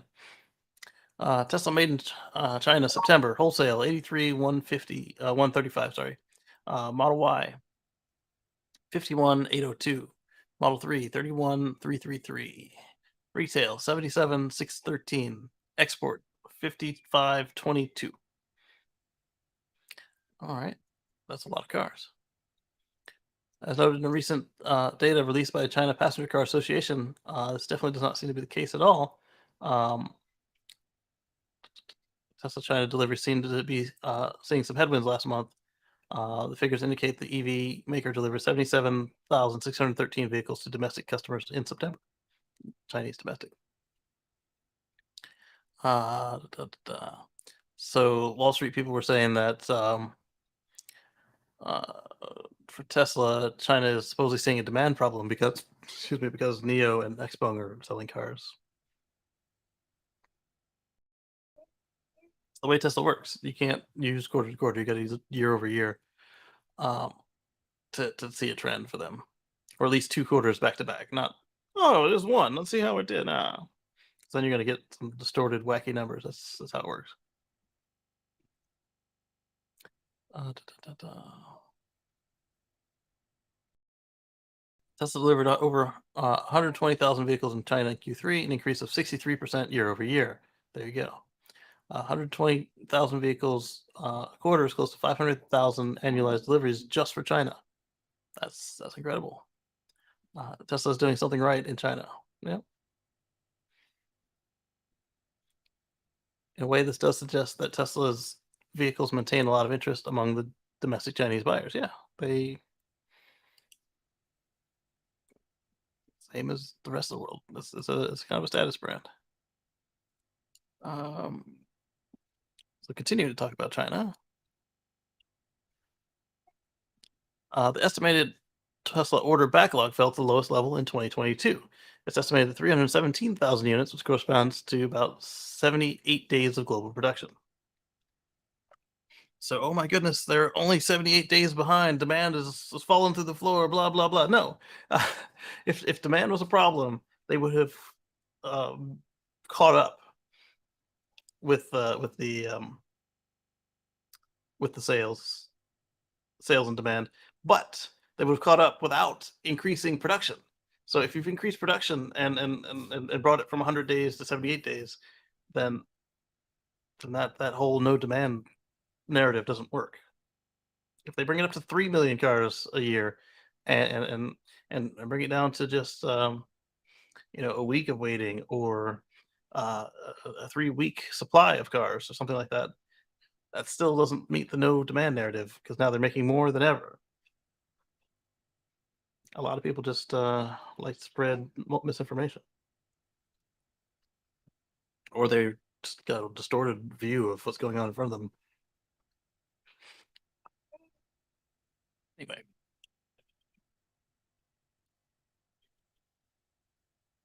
all right. So there's a reason for all the prompts and warnings you get from your car when you put it in its autonomous assist modes.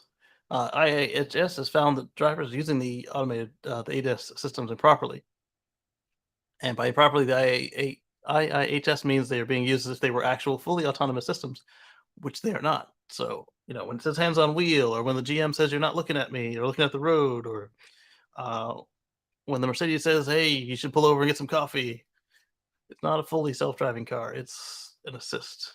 Be there, be present. Let's see if they announce any of their findings. We're sure you've seen a fair share of people sleeping behind the wheel of Teslas on autopilot. Yep. Thankfully, not sleeping. They were watching TV, which is really bad. Those are just extreme cases of a problem, according to a new study. It's actually quite widespread. It's apparently true for 2 specific automated driving systems, which are some of the most advanced on the market. The IIHS recently told us that its researchers surveyed Tesla Autopilot and Cadillac Super Cruise and Nissan Infiniti Pro Pilot Assist. He found that drivers of the vehicles equipped with these semi-autonomous systems were more likely to do things other than drive while at the wheel, compared to drivers in vehicles that don't have such systems.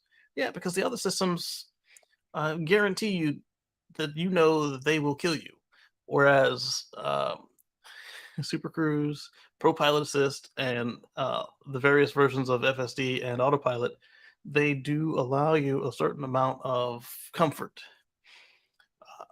But Autopilot, full self-drive, navigate on Autopilot, enhanced Autopilot, at least once a month, they'll try to do something stupid to remind you that that you really should be paying attention.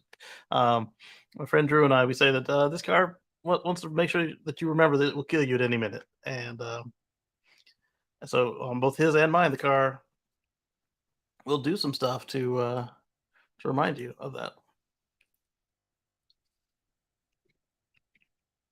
Oh, yes. Anders says, click the like button. Yes, Anders, thank you. Click the like button. Baby's excited over there. Let's see.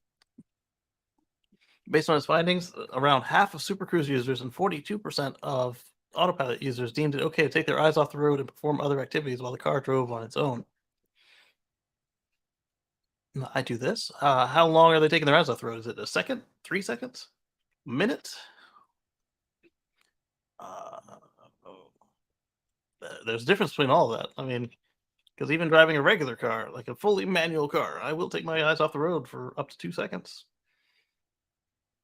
At least while I'm doing my mirror checks, because you gotta check all your mirrors regularly. Maybe I want to adjust the radio. I mean, I know this isn't. Uh, what I'm asking is the questions that need to be asked here, like digging deeper. Because if you say they take their eyes off the road, what does this mean? Interestingly, around 40% of those questions triggered a lockout. Ooh, so that's where they got triggered into autopilot jail or whatever Super Cruise jail. Exactly, Lee. Lee says, "I don't trust it. I stay alert as I can." Exactly. Um, what I'm talking about is I check my mirrors. I find my sandwich. Usually I can do it by touch, but maybe it slid around somewhere and I look down for a second, grab it, and I grab it back. I know that our German viewers are like horrified. You eat in the car while I'm driving? Yes, I know. I do. Um, let's see. Which is when the vehicle will stop on its own after the driver fails to take control after repeatedly being prompted to do so. That's a lot of prompts in the Tesla. You get the flashing screen, you get the noises, you get the vibrating wheel, you get the flashers, you get the boop boop boop boop. Then the car starts to slow down. If you get to the point where the car has stopped, you've been like missing for like 2 to 5 minutes. And then the Super Cruise I know has similar level of permissiveness to slight brief periods of distraction. Hmm. I'm not as familiar with ProPilot because it's not very widely deployed.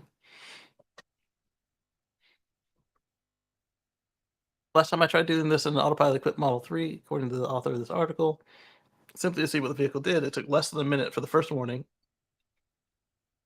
that the steering input was needed to be applied to the vehicle that needed to be applied to the vehicle coming to a complete stop. Okay, so less than a minute now. Okay, so um, in the older vehicles it was 2 to 5 minutes. But that makes sense. On all the new cars, they have a camera watching you, so they can more intelligently determine if you're just not putting enough force on the wheel or if you're actively looking at a phone. Okay. In some older vehicles, you could just jam an orange between the steering wheel prongs and the rim, and the pressure it exerted was enough to make the system think you were actually holding the wheel, thus allowing indefinite hands-free usage of the system, which is not the way the systems are currently intended to be used, and is very dangerous. After I first saw the orange thing, I tried it on my Model S, and they had already updated the software to the point where a static orange was not enough to make the car think that I was touching the wheel. Ning, Ning, yes, change diaper.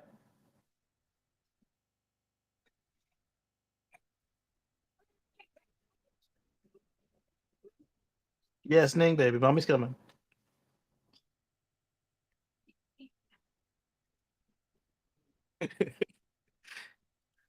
uh,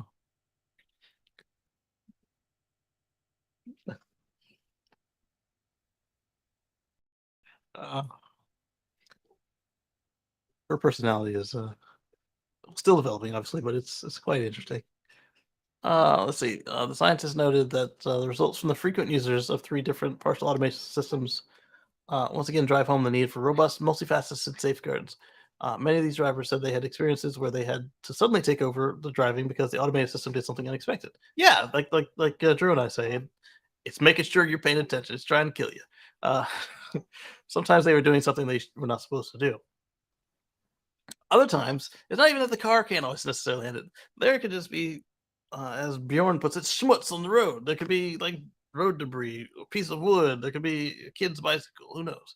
And you need to be ready to take over for that because none of the cars advertise that they handle that. Although sometimes the Tesla can.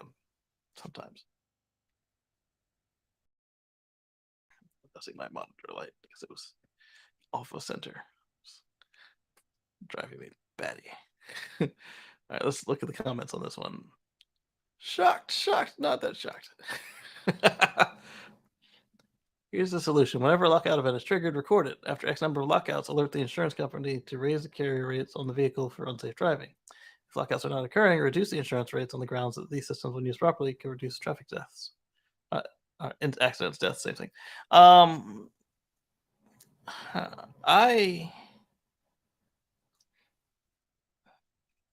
uncomfortable with that, but also I like the idea of discounts. I have Super Cruise on my Bolt EUV. All I have to say, it's helpful for long and boring highway stretches. I'm not comfortable using it in busy urban traffic. Yeah, because it's not built for that. Super Cruise Plus, I think they called it, or Ultra Cruise. That's made for cities. Super Cruise is not. So let's go on.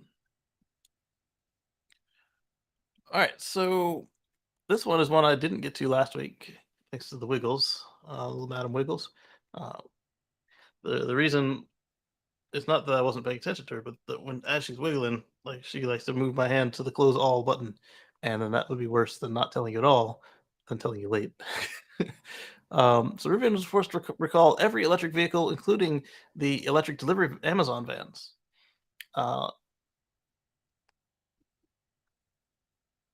Again, this whole concept of a recall, I think they're good. Whether the software recalls that should be called something else, or the physical bring it in for us to look at stuff recalls, which this one appears to be. The company announced that it was made aware of 7 reports where fasteners connected to the upper front control arms and steering knuckle weren't tightened to the correct torque values. Although no issues were reported as a result of these findings, the company has decided to play it safe and issued a full recall for every manufactured vehicle so far. It's the right move. Because if you can't say that it was only on third shift and between these months, bring it in, do them all. Worst case is you stick the torque wrench on them, go click, and they were fine. I guess it's the best case. Worst case is you go like this, and it moves a little bit, and it goes click, and then you're good. Worst case overall is that you get the car and the bolts have fallen out. Then you know you did the right thing.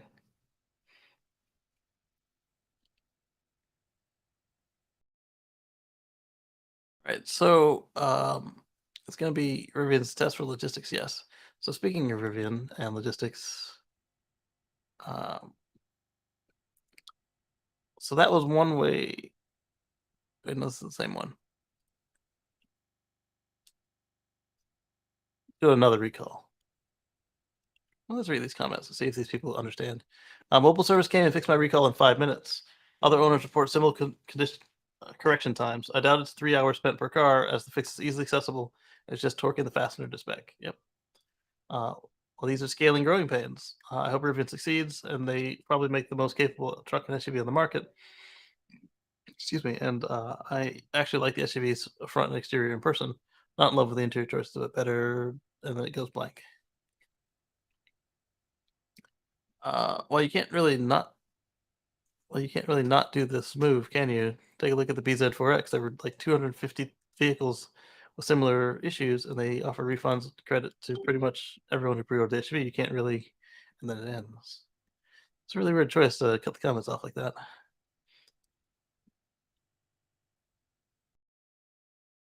Anyway, Polestar issues an over-the-air notice for Polestar 2 vehicles over backup camera concerns. Over-the-air recall notice. I'm fine if you still calling it a recall if you put that in there like that. I don't think that's what Canada called it, but I think that's what Drive Tesla's calling it. Canada issues over-the-air recall notice. Let's see.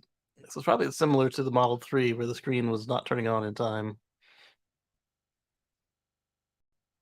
Over concerns the backup camera may show the incorrect image when reversing. Oh, that's not good. The image can be corrected over the air. Polestar 2 cars equipped with 360-degree park assist cameras will display the top camera instead of the rear view camera when reversing. Yeah, that's. Oh, I see. That's not so bad. It's like you put it in reverse, and instead of showing the backup camera, it shows the round view camera. Um, it's not the greatest because the top view cameras typically have a shorter view range than the rear view camera view because the rear view camera view is looking out straight out the back to infinity, where the top view is looking within a meter or two of the car. But if you go slowly, or what they said for the US recalls for the Model 3, turn your head, you'll be fine. It's how we used to do it. But again, it's out of spec, and that's the important part. All right, so the automaker already sent out a software update to fix the issue. So wait, they still have to issue the recall after the fact, even though they've already issued it. That's interesting. Uh, in an email to customers informing them of the issue, Polestar says owners can also take their car to Polestar to have the update installed for them at no cost. I mean, it's warranty work, so it better be no cost as a recall. It impacts 1,330 Polestar 2 cars from 2021 through 2023 model years. There have been no similar recalls posted by NHTSA for owners in the USA. Interesting. But it maybe they fixed it before a recall had to go out for the US, perhaps? I don't know how that's going to work, but I bet you we'll be here in a couple weeks talking about a recall from Polestar in the US, assuming that they use the same software. Oh, thank you, Zachary. Let's see what you got here. You might not be Polestar, but I'll throw some cash at you. Love the show. Thank you for doing it. I like that one.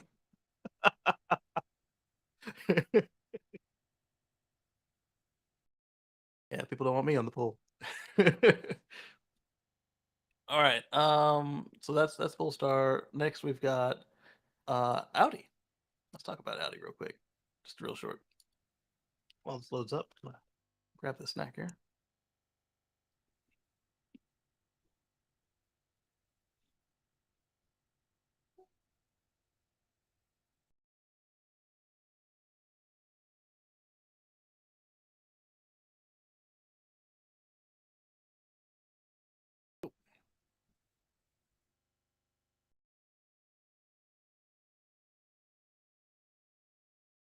Um,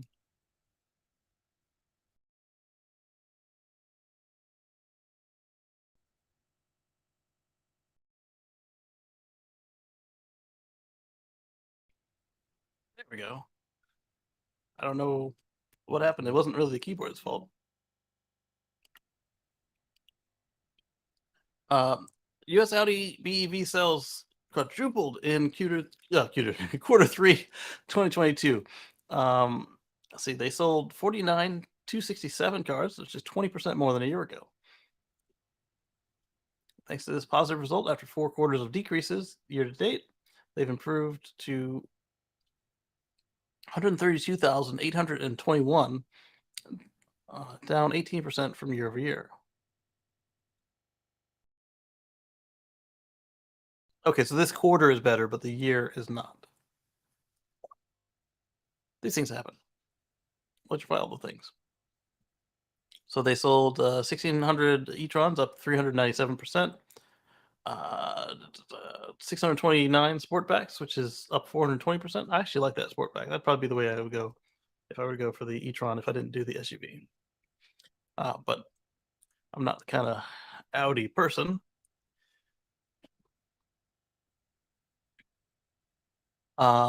Let's see. Not that there's anything against the Audis. It's just like they're more upscale. And I don't really want to show like that. Other things I'd like to spend the money on. And they sold 42 Q4 Sportback e-trons at because it's new, so 42 of them. All right, Zachary says.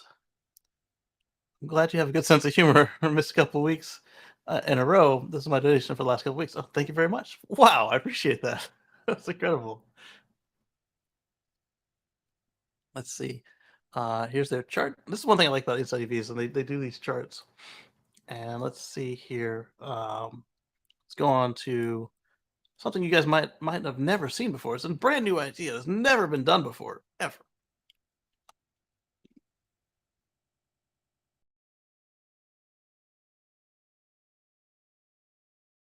Why do I say that? Because Mary is leading.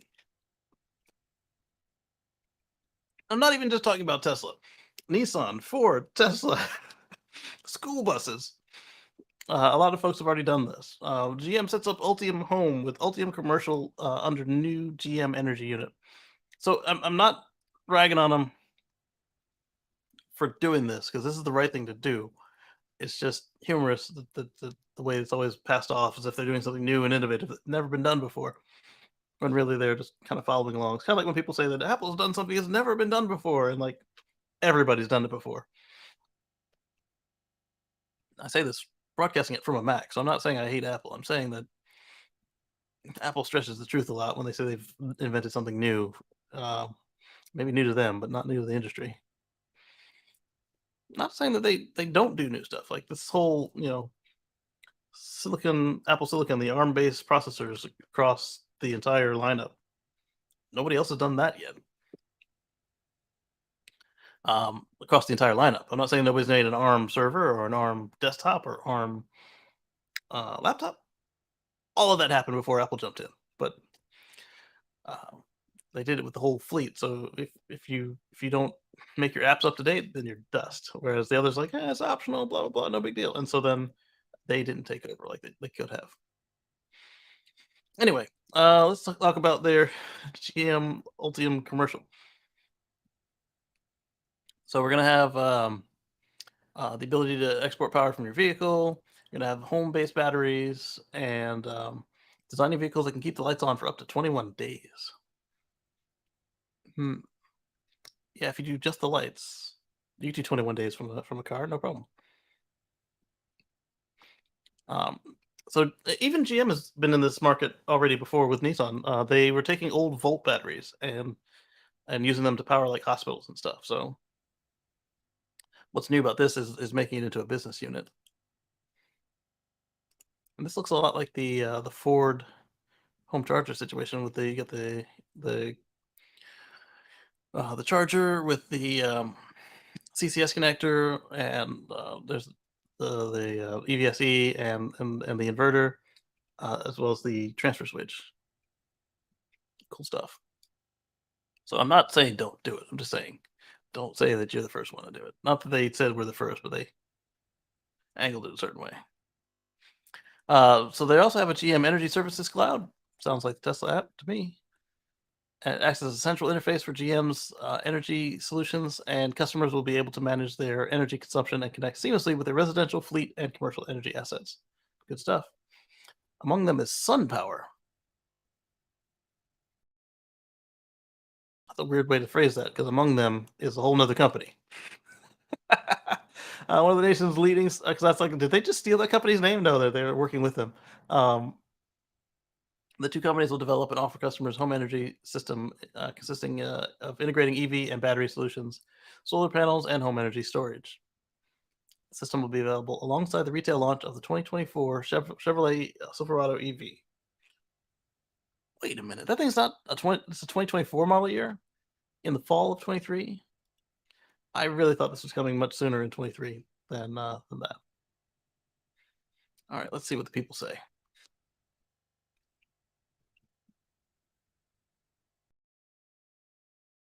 Wow, 4,000 for a taillight replacement. Let's copy this link and look into it. We probably already talked about it.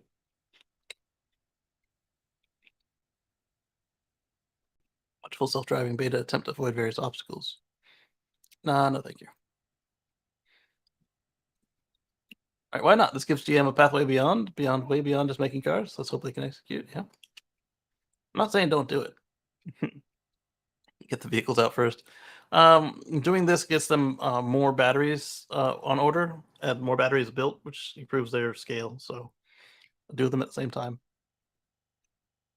Sounds like a case if you can't beat them, join them. Tesla and Ford, yes. Nissan and a lot of others. Come on, GM, just build thousands of Ultium vehicles first. Why are you even talking about this right now? Again, if they increase their economies of scale, this helps out the vehicle owners as well.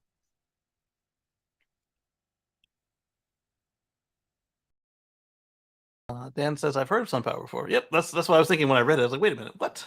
They are a nationwide solar panel seller, among other things. They used to have quite a bad reputation because they would go door to door, and I don't know if that's still them or not. But my recommendation with solar is always, if you don't go with a brand you already know and trust, like if you're doing Tesla, and I'm not saying do Tesla because their customer service is interesting. I'm not saying don't do it because you could use my code down below and get a discount. What I'm saying is, if you can, if you've got a local company that you trust, I would go with them first. You know, the whole buy local situation. Plus, if the guy lives in your neighborhood and your solar panels stop working, hey, I'm not saying go knock on his door. I'm saying that's an implicit worry that they'll have about making sure they do you right. So, um, yeah, definitely don't go knock on the door. Call them up, just like a regular customer who lives across town. Uh, but I'm saying, like, local is always a preference.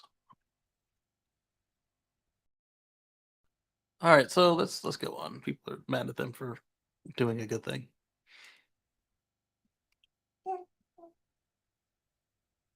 I don't normally talk about future battery tech on here because it's not worth the effort most of the time. At least not before the future battery tech has proven itself that it can be commercialized. But what this one is, their EV battery has achieved 1,000 fast charging cycles. So why this is important is a regular lithium-ion battery of various chemistries is typically good for 1,000 to 5,000 um, regular charging cycles, not fast charging cycles, just regular 1C or less. The C is a way to measure how quickly you're charging the battery versus what it can hold. So if you can do all of the battery's life of charging as fast charging, then we're well on our way to new paradigms with how we consider a recharging time. For instance, the battery behind me here, these three, I think they've got a 3,000 cycle life to 80%. So after 3,000 uh, 0 to 100% charges, it'll have lost 20% capacity. It's a lithium iron phosphate. But I've seen some LFP batteries with as low as 2,000 cycles. And again, we're not talking fast charging, we're just talking regular 1C charging or less. So if they can get this commercialized and get it out there and maybe get it to 2,000 or 3,000 cycles, they'll be making money, lots of it. So let's see what the article says about it. They announced that they're 105. So it's 100 miles in 5 minutes. This was them. There was a Chinese company I saw that was demonstrating their 2015 2,000 miles in 15 minutes or something like that. That's really cool. No, I take that back. It was 215. 200 miles, 15 minutes. The 105 cell, named for its ability to achieve enough energy to travel 100 miles in just 5 minutes of charging, has been in development for several years. They ship the pouch format battery to OEM partners globally for real world testing. See, that's the other thing. Like Elon says, don't just tell me about it. Just give me a sample and we'll see about it. So 300 watt hours a kilogram, 700 watt hours a liter, is a high energy density cell. Achieves a new landmark milestone of 1,000 extreme fast charging cycles without significant degradation. StoreNet says the cells repeatedly charge from 10 to 80% in just 10 minutes. That's not bad. And were discharged for 1 hour before recharging. Okay. They use the XFC testing. Achieved. So okay, cool. So the 1,000 is to 80%. So it's a standard test. That's good. No noticeable degradation occurred before the first 600 charges were completed, even though the batteries were fast charged 10 to 80%. Wow, that's pretty good. So if you had a 100-mile battery,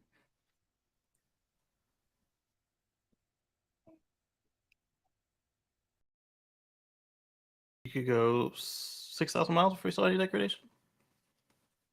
Or 60,000 miles before we saw any degradation?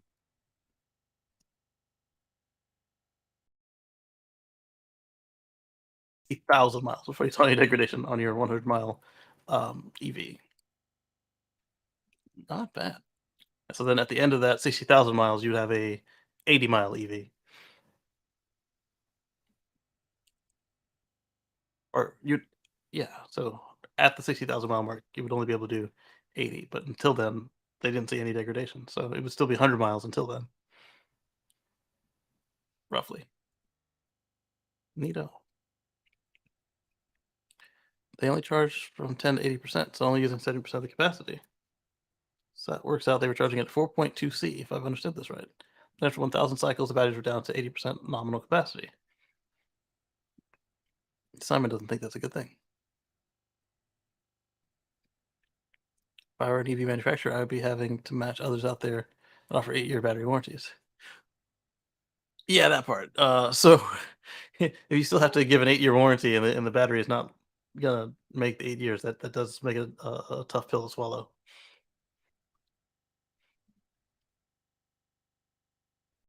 8 years to some 29, 20 days. If my customers fast charge more than 2.5 days on average, I'm gonna have to warranty claim. Perhaps.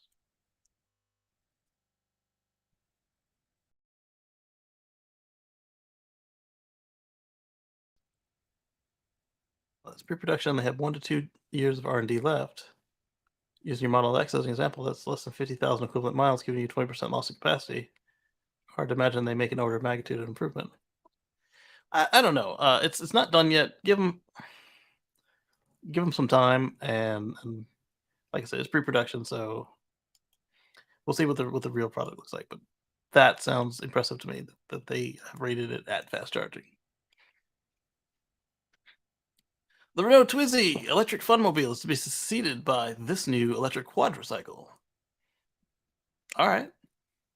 I mean, I can see the Twizy in it. It does look fun. Bring it on. It's called the Mobilized Duo. It'll be taking its debut in the Paris Motor Show next week.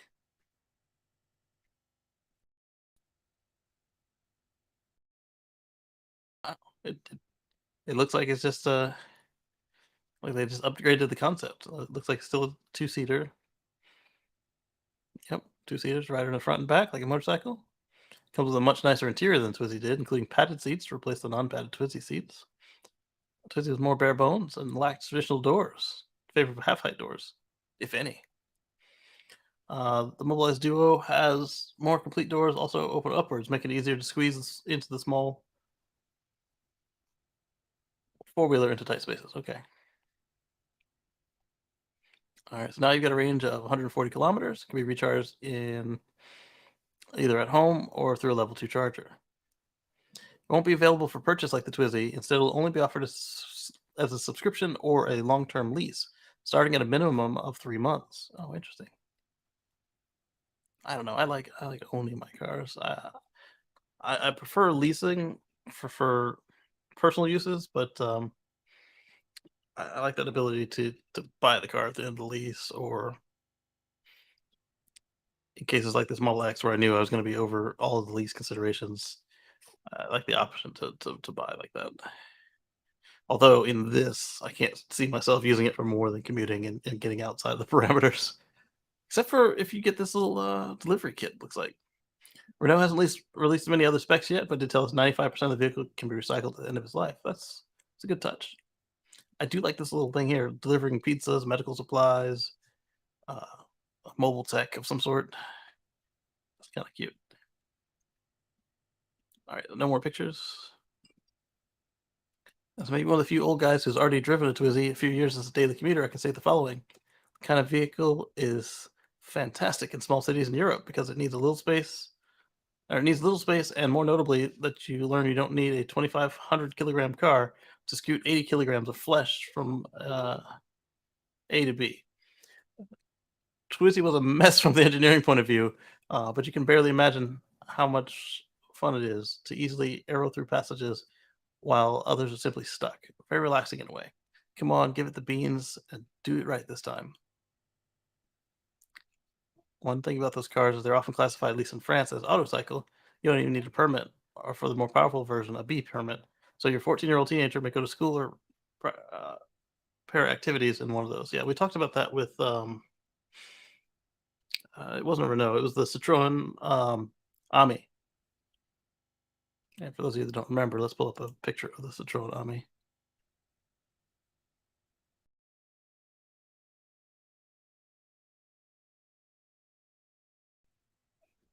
This is it, but the picture's small. The Citroen Ami. Little doors open the same way on both sides. Little electric scootabout. You can drive it at 14 years old. I'm guessing this was the original Ami, but this is the current Ami. I copied this link for some reason. Let's. Oh no, I did copy a link, but I copied again. Let me see if I've still got it in the clipboard.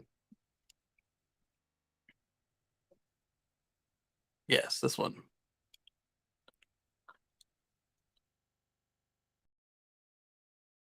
A GM Hummer charged $4,000 for taillight replacement. You can buy a decent used hatchback for that kind of money.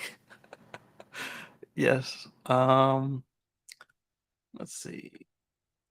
This is one we found while we were discussing another article. That's why I know nothing about this. $4,040, not including labor, for replacement of the passenger side taillight, which seems like quite steep for even for an expensive SUV like this one. Discovered the unnamed EV owner's Facebook page where he revealed he had a shocker today.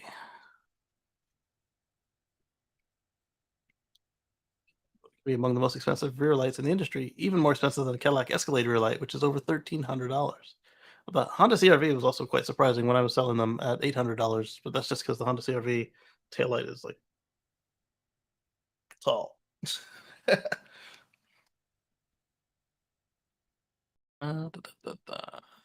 The official price for the EV taillight is $3,045.48 without tax. So if you had to replace both, that would be $6,090.96 just in parts. So I guess that if it's 3,000, they charge him 4,000. There was markup there because they said that wasn't including labor, unless they were including tax. Wow, you'd be looking around $8,000, enough to buy you a pretty nice used car for not just a set of taillights. The fact maybe that GM's EV is low volume vehicle, it may also have an impact on the price of parts. Wow. The light modules do have microcontrollers inside, allowing them not to only function, but also perform various animations. Interestingly, GM recalled exactly 10 Hummer EVs to have their rear lights replaced specifically because they had badly programmed chips inside them. Apparently, could not have been solved through a software update. Their colleagues at Motor One have reached out to GMC for additional information, and they'll update if they respond. Although they don't expect to say much more than they already have. And I don't see an update, so I guess not. Wow.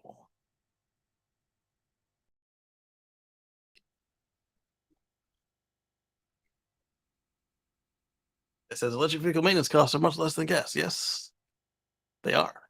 If you had a gas Hummer, it would have the same taillight. Someone doesn't remember how expensive old Hummer taillights were, or anything Hummer related, really. You want low maintenance, buy a Cybertruck. So the whole idea of having chips in the taillight is not unique to GM. Tesla's done it. A bunch of gas cars have it. It's probably just because they're a unique taillight to a low volume vehicle. But man, that's quite steep. So back to Renault, and let's add a little Nissan into our Renault mix. Renault, Nissan, Mitsubishi. Nissan considers investing in the EV venture with Renault.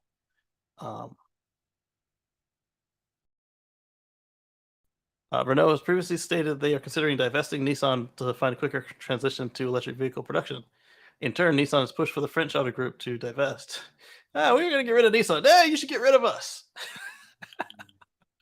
Oh, but they're looking at making an EV project called Ampere. There's already an Ampere in Europe. The GM Volt. called the Ampere. But I guess since they don't make it anymore, it's been expired. I don't know. No details about Ampere have been released, but several different options for our partnership. One is to replicate the same with Honda and Sony. The two brands can work together to create a new brand that focuses solely on electric vehicles in production. Yeah, but if you do that, then what are your other remaining brands going to do? Fossils and then die, or are they going to make different EVs?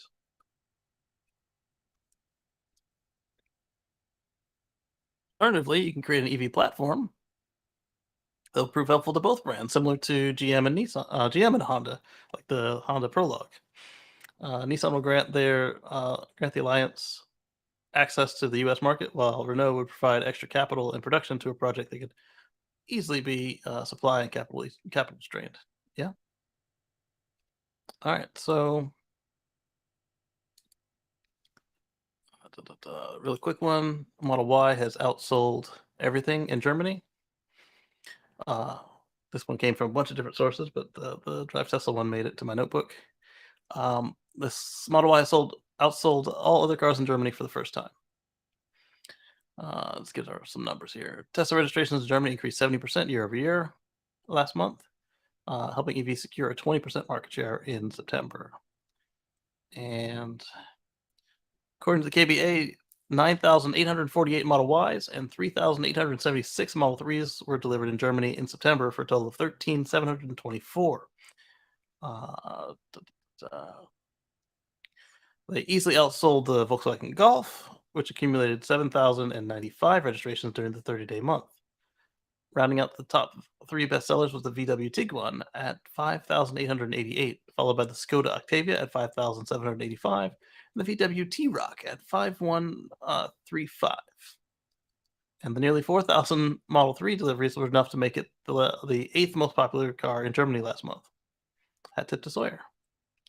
All right, so there's the Model Y in green, just blowing it away.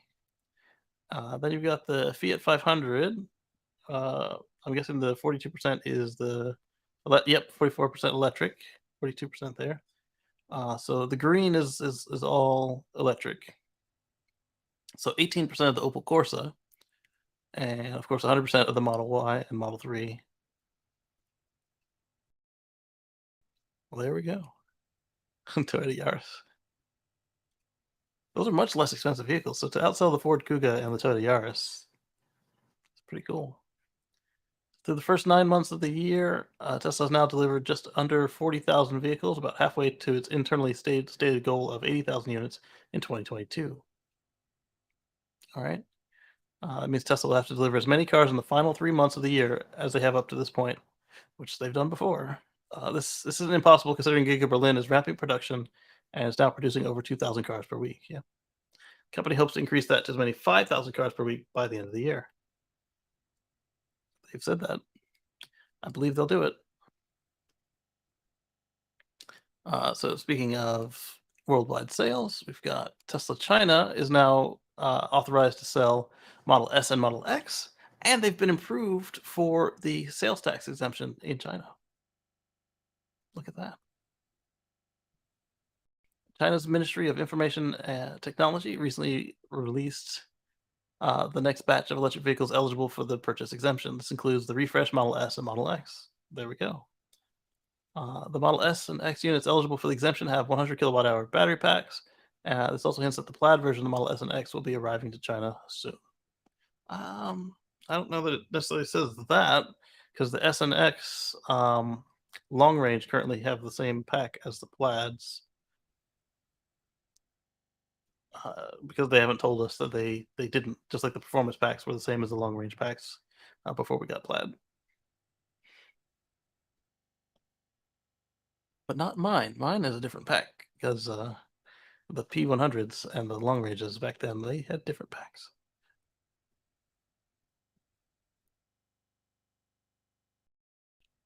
All right.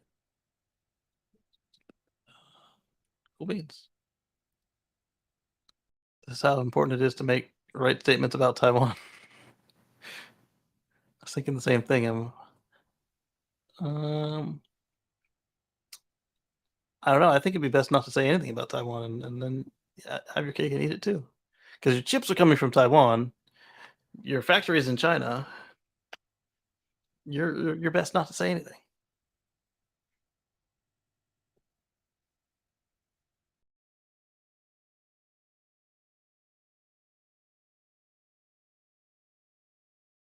Easy to express judgment towards Elon for making the Taiwan statement without having anything to lose themselves. I think there's a high chance that China recently gave Elon an ultimatum: either express a pro-China opinion about Taiwan or see Tesla's China business slowly crumble, where they otherwise would have been getting these kind of tax incentives, for instance. It's really a tough call because leading chip manufacturing is coming from Taiwan, which Elon also relies on. That's what I just said. So I'll give you that. It's a dirty business dealing with CCP mafia. Austin and Berlin can't get for full production soon enough. Yep.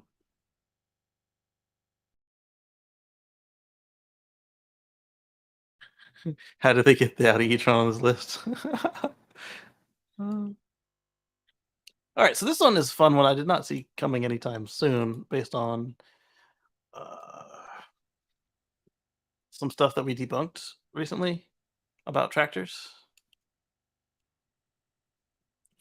Mainly that there was a story about how tractors wouldn't work as EVs that was garbage. And now John Deere, the same one that said they couldn't go EV in the alleged story, the lie. Here they are. Our next leap is electric. Watch now. Okay. It's probably got music, so let's see how much we can watch. Oh yeah.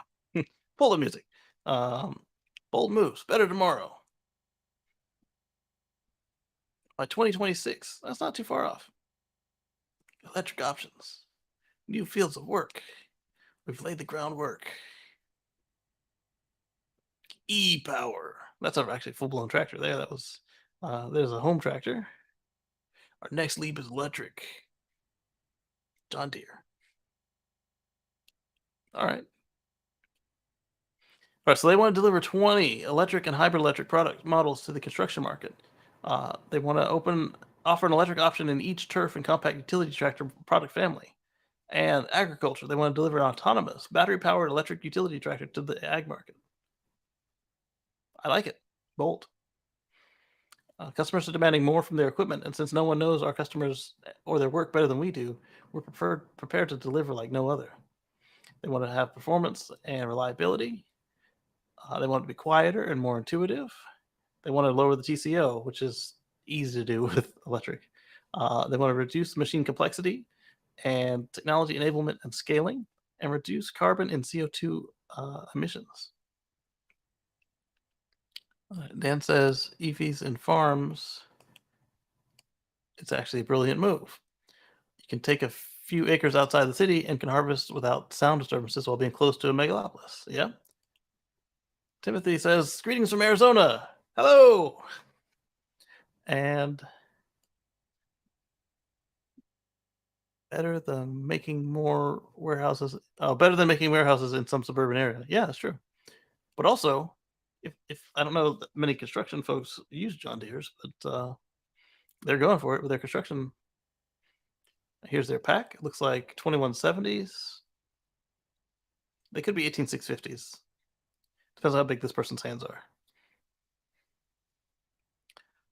We've acquired a majority ownership in Kreisel Electric to help us deliver high performance, high durability batteries. Kreisel's exclusive patented immersion cooling technology offers extended battery life, efficiency in extreme climate scenarios, modular design, and mechanical stability.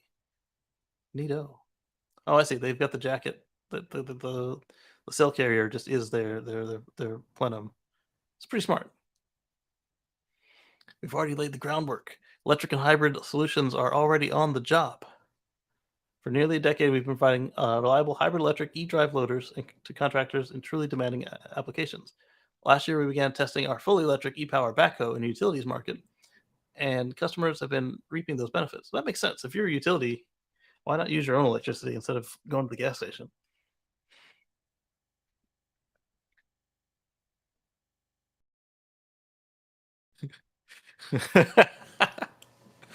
All right, Dan. John Deere foresaw the market's need for a machine like the 944K and had all the engineering in line to roll it out before anyone else. I'm excited to learn what folks at at Deere are working on for their next generation machines. By Jerry Gunther. Like I keep saying, electrify all the things, all of them. One size doesn't fit all, and I like that they weren't just saying, "Hey, we've got electric lawn tractor now." One, because electric lawn tractors already exist, and two, what better way to say that you're committed than to actually just kind of make sure there's one in every category? Awesome. They're going to hit the ground running. Our newest electric turf equipment will be available in 2023. So you can have a deer at home running on batteries, lithium batteries, next year. Probably in time for the next grass season. That's exciting. So here's their electric backhoe they were telling us about. Chrysler Electric expanded battery production to over 2 gigawatt hours. So they've got themselves a gigafactory in Waterloo. Look at that. Waterloo, Iowa. Bauma 2022 innovations. I don't know who Bauma is. I guess maybe that's like Deere's like road construction brand. That's another good one to have as electric. And Vocal is introducing mini road pavers. There we go.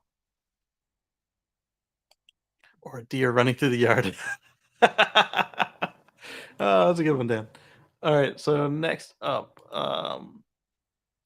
speaking of Audi, as we did at the end of that last comment on the previous article,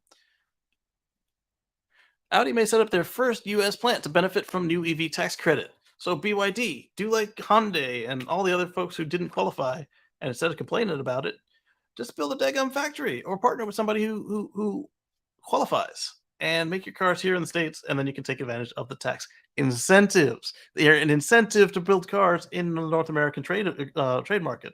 So if you want your customers to participate in the incentive, they are incentivizing you to bring it to North America. Hop on board, BYD. Build your dreams here in America. America!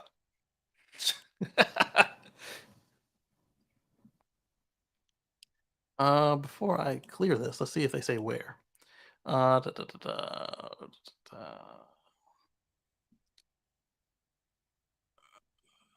North America. All right, so they're not tipping their hands. So that means that they don't even know where yet. If they tip their hand, then it's going to make it harder for them to purchase that real estate. Amazon is investing over 1 billion euros in electric vans and trucks in Europe. The retail giant Amazon making significant strides in zero emissions. They have about 3,000 EV vans in Europe, and the figure will rise to 10,000 by 2025, courtesy of this latest investment. Amazon said it's delivered more than 100 million packages with zero emissions vans in 2021. That's pretty cool. All right, so let's stay over in Europe and look at UK plug-in sales.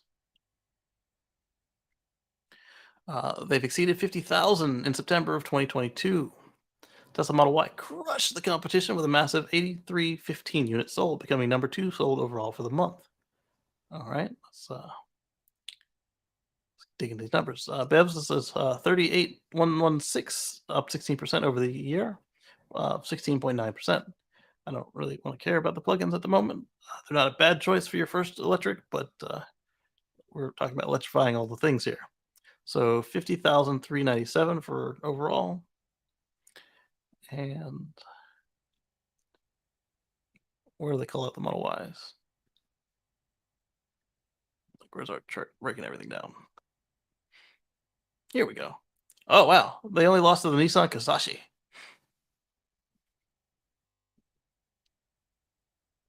Overall, the Tesla Model Y came in at 8th. I think they just started this quarter, didn't they? This past quarter?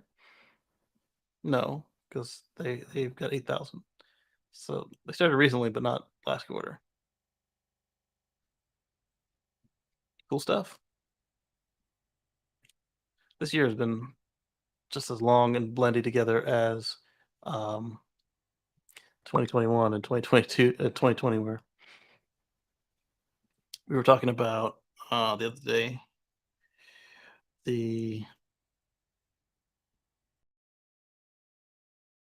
some change that was made on Tesla. It was the standard equipment or standard connectivity not being included anymore. And I was thinking it was a long time because it was warm out when it came. It was April, and it was warm out, but like I said, the years blending together. Tesla and Pakistan's Fern Formula team is collaborating. So Tesla's partnering with the Pakistani Formula electric racing teams as an innovative partner on the team. Let's see. Can you speechless or caught you speechless? Sorry. Believe it. Tesla is collaborating with Formula E NUST as our innovative partner. We are honored and at a loss for words that are sufficient to describe our emotions. We hope this collaboration leads us to new heights.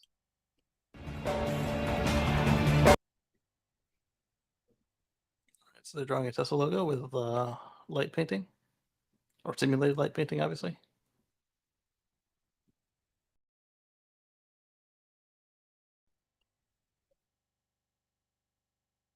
Something Tesla as our innovation partner. Cool stuff. All right, so they'll get the following benefits from Tesla: technical support, technology sharing, and essential components for electric vehicles. There you go. In addition to these benefits, Tesla is also providing a discount of 5,000 euros on the following components: the ENE Pack Tiny BMS. Well, that's not a Tesla BMS. ADI and TI, BMS chips, and development boards. Cool stuff. This is the first time Tesla has partnered with an educational institute for Formula 5 racing. In addition to their racing team, Fern is also working on driverless vehicles in the country. That's cool. No word on whether the partnership with Tesla is limited to EVs or will expand into autonomous vehicles. Tesla also sponsors several Formula SAE student teams and provides them with free battery cells and discounted hardware. However, this partnership differs from the one announced this weekend with this team with Fern. Cool stuff. All right, let's go to that other one and see what's different about it. It wasn't on my list.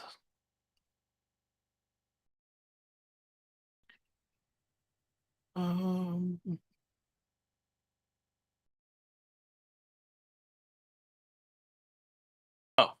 that's why it wasn't on my list. It was from December. So we probably talked about it a long time ago. Let's refresh. It's a student competition that challenges groups to conceive, design, fabricate, and develop small formula-style vehicles. Formula SAE is a program of SAE International. Tesla has long poached former SAE students to work for the company. Okay, there you go. So that's what they get out of it. They get talent. Up to 1,000 high-performance 18650 free cylindrical cells. That's pretty cool. 1,000. That's remember the Model S pack was what, 7,000 cells? So it's not going for range, they're going for power. And 80% discount on pre-built modules and other hardware supplied by Inpac. Up to 22,700. All right.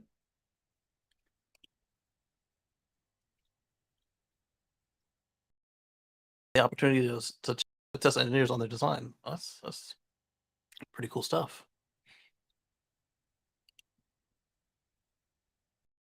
All right, so speaking of people using Tesla stuff, this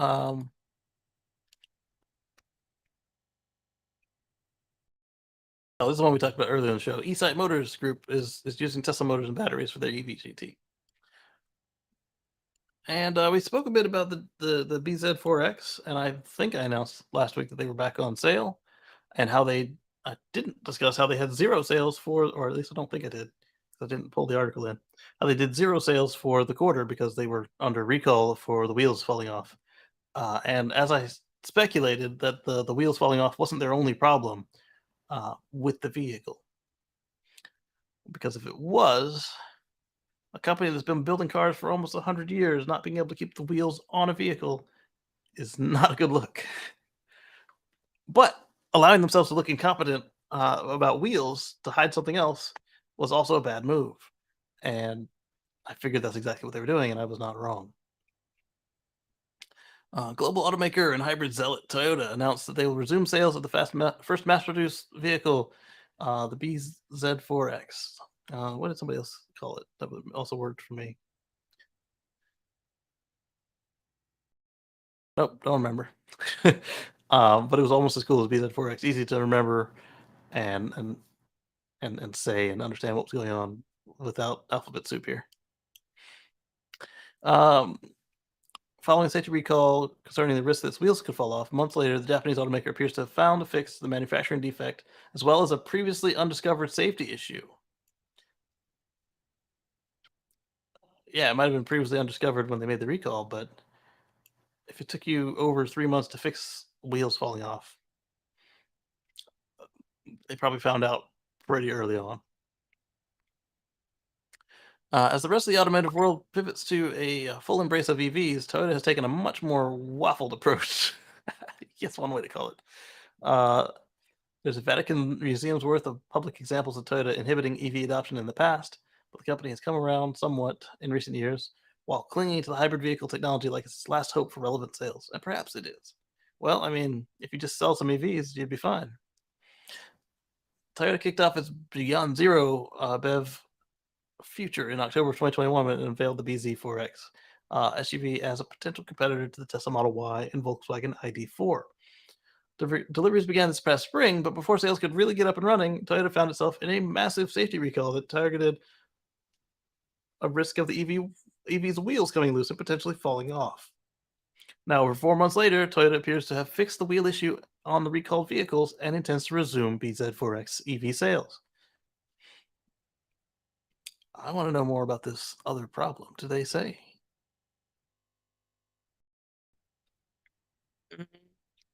Toyota shared that while addressing the recall, it discovered another potential issue, this time involving the airbags of the EVs, stating that it had fixed the issue before it came on, saying that it had fixed the issue before it became one.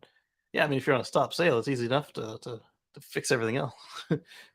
Good thing too, the defect apparently affected installation of the side curtain airbags, which are designed to prevent head injuries during a crash.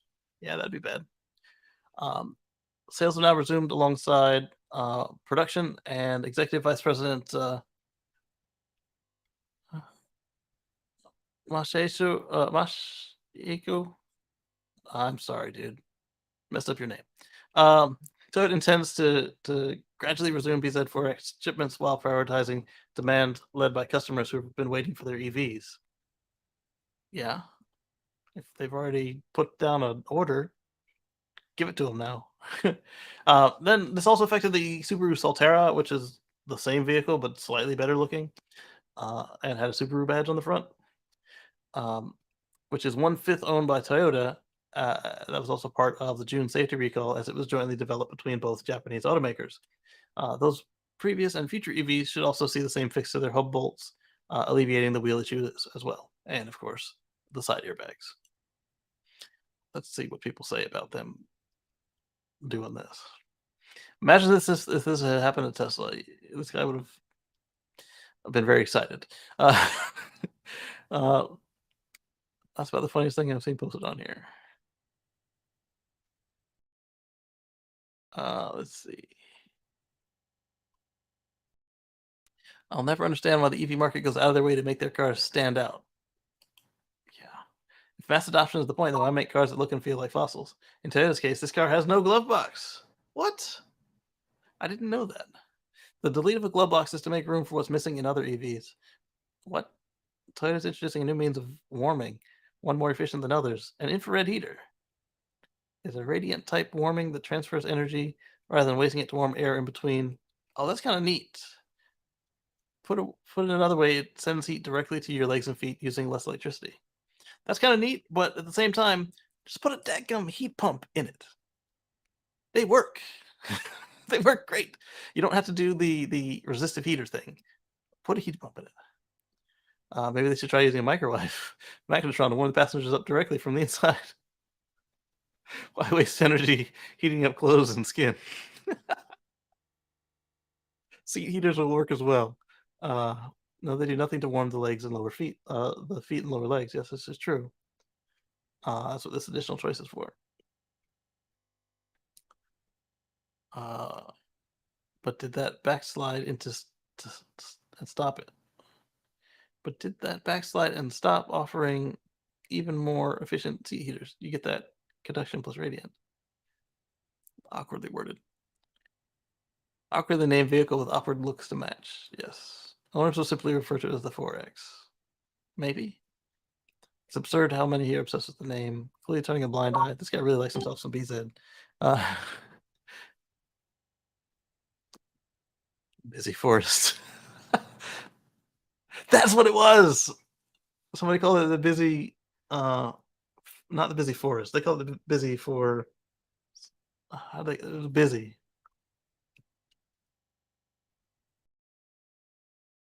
Busy Forks, maybe.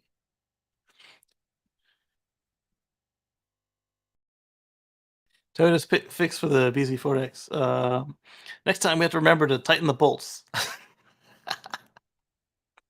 Oh, well, I guess if the threads weren't right, and now special bolts had to be made with non-standard thread. That's possible. Maybe they can finally sell another 12 cars. Yeah. Toyota EV sales has a 100% increase, which is true because they'll be up from 0. All right, let's move on. We're wasting time on this BZ situation. This is another article on the same thing, but let's see if they figured out and said what the bolts issue was. Bolt to loosen, increase the risk of the wheel literally falling off the EV. That recalls in June, less than 2 months after it launched. They've come up with a fix. Reuters said Toyota is expected to submit the fix to Japan's Transport Ministry on Thursday. If approved, this past Thursday, obviously. If approved, it would allow Toyota to restart sales of the BZ. It also affected the Solterra.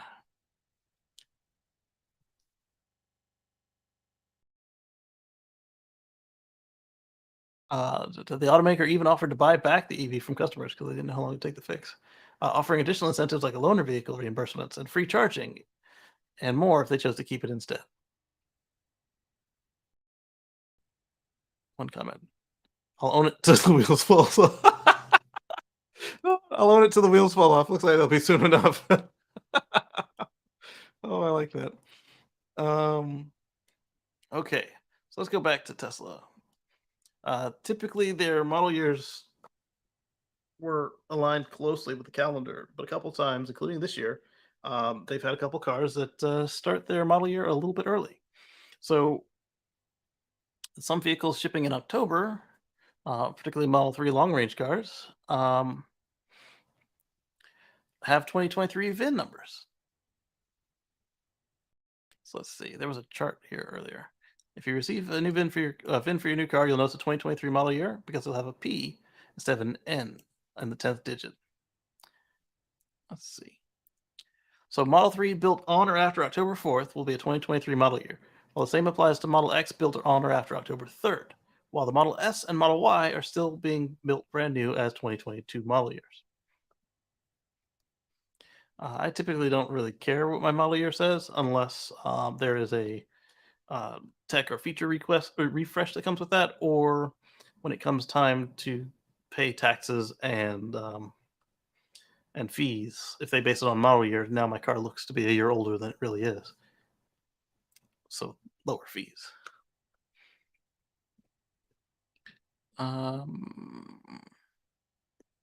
While start 2023 model year production, Tesla has been quick to add them to their inventory, adding over 100 of them on Friday night, as noted by inventory tracker waiting for Tesla.com. Unfortunately, none are available in Canada at the time of this publication.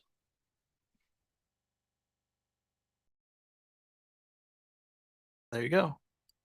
Like we always say, if you see something you like with them, snap it up because it won't last long. They'll change it or it'll sell out. Tesla works around the law banning direct sales in New Mexico and now has opened a second showroom on tribal land. So the First Nation gets a tenant and taxes, and then Tesla gets to not have to truck their cars as far and have to deal with as much mess for their customers, and they get a service point as well. So Tesla and Santa Ana Pueblo leaders have announced the new Tesla showroom will be coming soon to New Mexico. Currently, Tesla is banned from selling vehicles directly in New Mexico without going through third-party dealerships, of which they have no agreements with anyone anywhere in the world. This hasn't stopped Tesla, however, working around the law to open their first and now second New Mexico showrooms on tribal lands. Oh, there we go. According to the Rio Rancho Observer, the new showroom will be west of Santa Ana in Star Casino, with construction wrapping up in March of 2023. Wow, that's fast. Yep. Take that, middleman. Like I said, I was a car salesman. I didn't add 10% value to the price of the car. But boy, did I take it.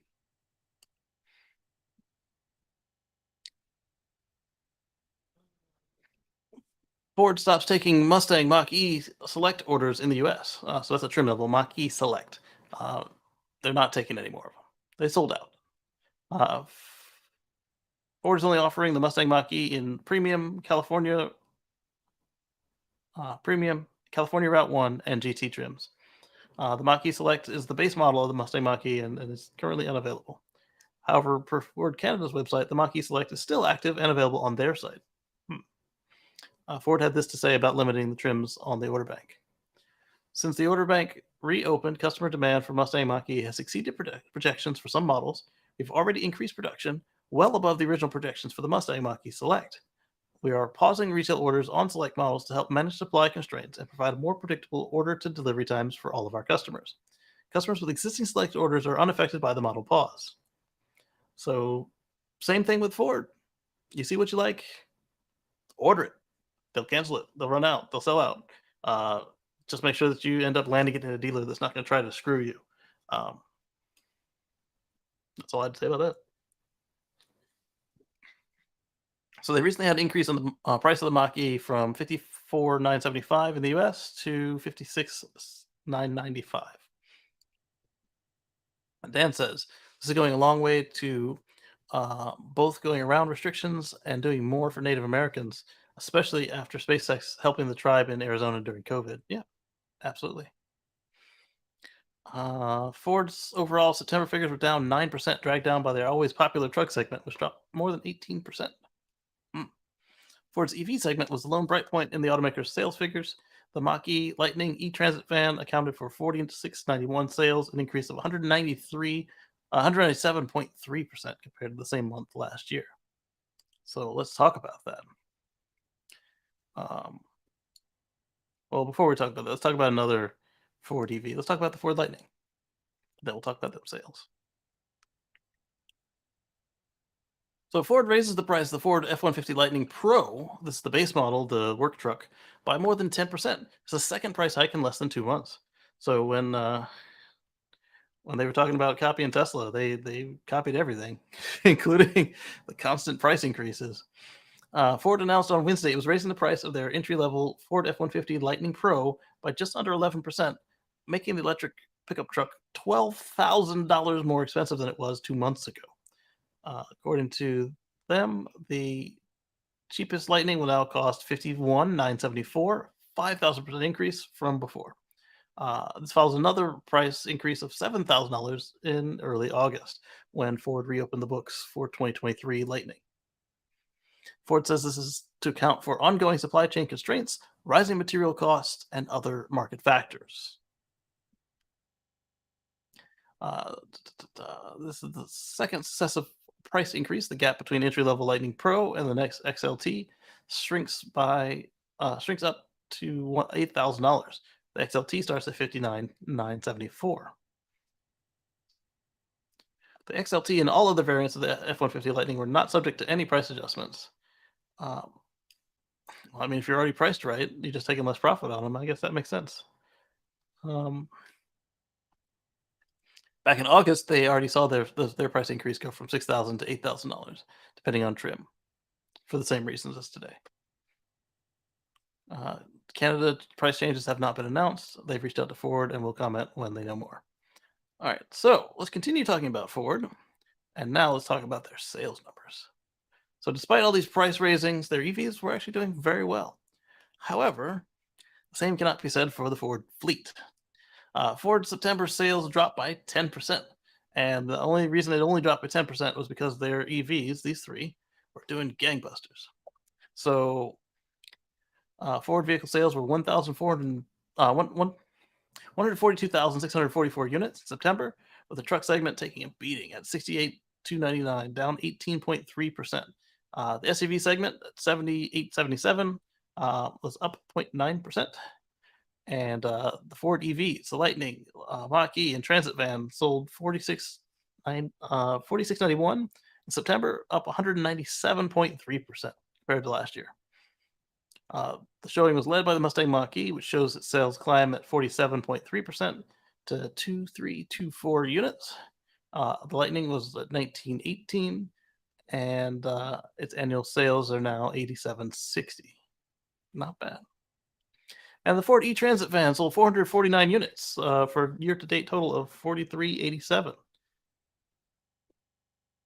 Because there are so few EV vans, E-Transit now holds 90% of the market, even with its short range.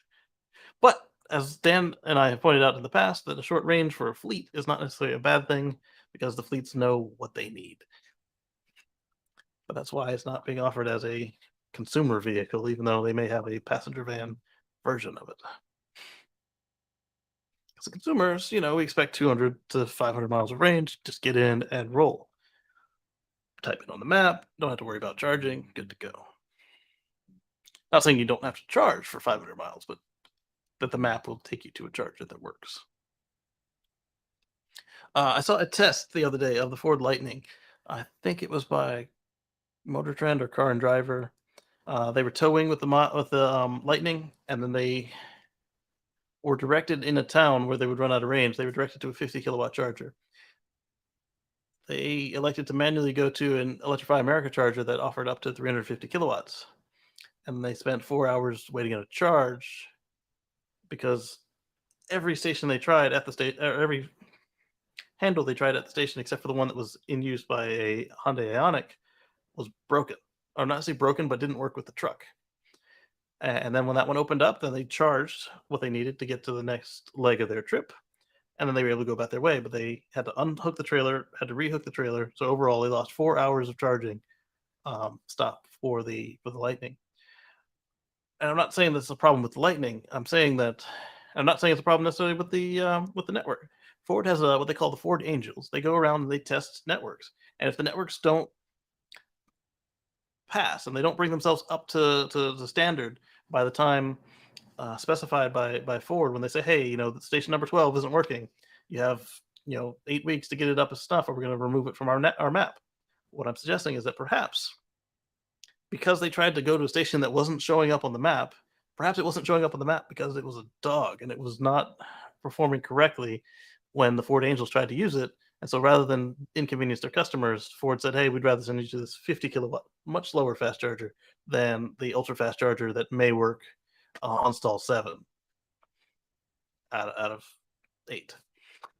And not 7 of the stalls, but just stall 7 worked. So if that's what happened, I kind of would like to see, like if you try to manually route to a station that was removed by Ford Angels, like maybe they could say, hey, this station was removed by Ford Angels because, and then put failed to charge or no space for Ford or whatever reason they removed it. So the customer knows, hey, we see that you're trying to get a faster charge. We want to save you the time and effort. I think that would be something nice to see in an update for Ford on their Ford EV platform with their navigation system, because that's the first thing I would do, really, is if I see this 350 and a 50. um, I mean, I do it all the time already. If I see a V3 Tesla supercharger at 250 kilowatts, and I see a Tesla Urban supercharger at 72 kilowatts, and the car tries to route me to the 72, I'm manually routing it back to the other one. But at least the Tesla would tell me, hey, there's half of the station is offline because their software is a little more tight. But you don't necessarily need the software to say that, hey, we've tested this and we failed it and we've removed it from the map. The map should then say, hey, that's a charger. Don't go there. Here's why. That's just why I think about it. That would be the best for your customer. All right, no comments on that. All right, so I talked about the Intra Press. It was in Houston, making its way to Austin last time it was reported on. Let's talk about Polestar real quick. We'll be back to Polestar again later in the show, but they delivered 9215 cars in Q3, on track to meet their 50,000 annual target. Good on them. So let's talk about some more car sales. That's why I broke them up. So I try to transition when I remember, and they don't make it easy on me. So Rivian is releasing their Q3 2022 numbers on November 9th. Uh, I won't sit through that call, as I'm not a Rivian shareholder, but I'll try to bring you the results. Let's see. Their deliveries of 4401 and 4467 new cars and trucks, respectively, in the second quarter. So the cars would be the SUVs, and the trucks would be the trucks and the vans, or just trucks. I'm not sure. We'll find out. So, speaking of that Rivian recall, Rivian is now billing customers for tows to the service center, even if it's a warranty repair. Eh. That's not a good feeling.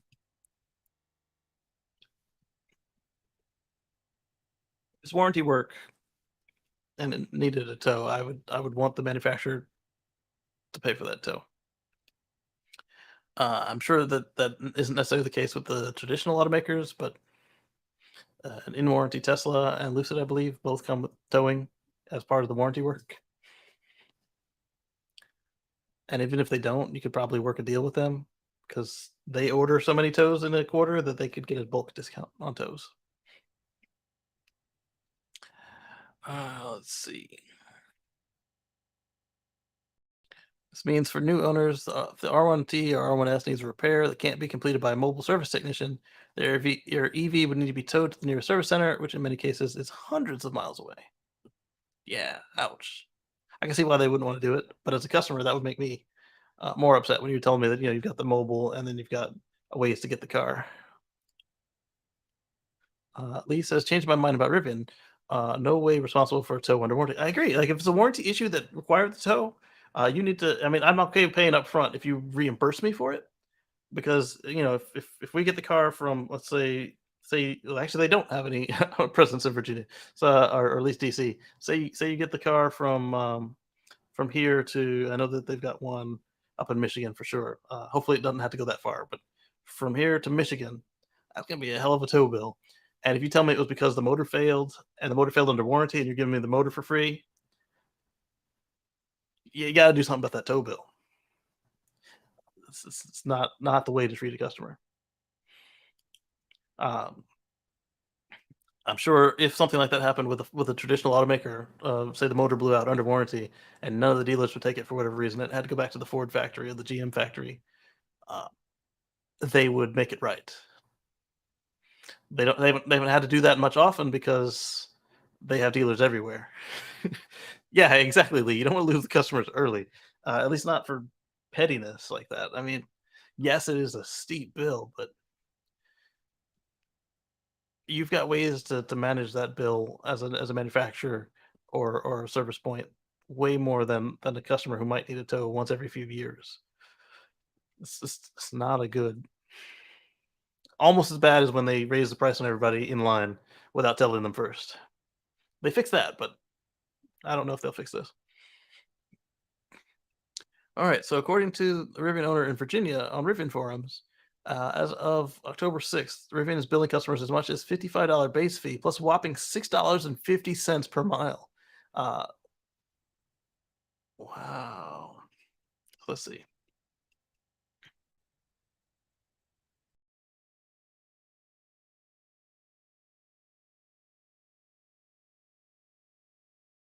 Uh,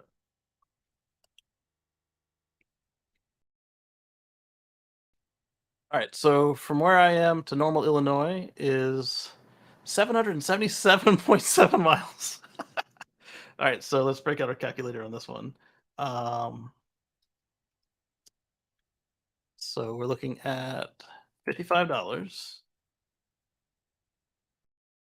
plus parentheses 177.7 times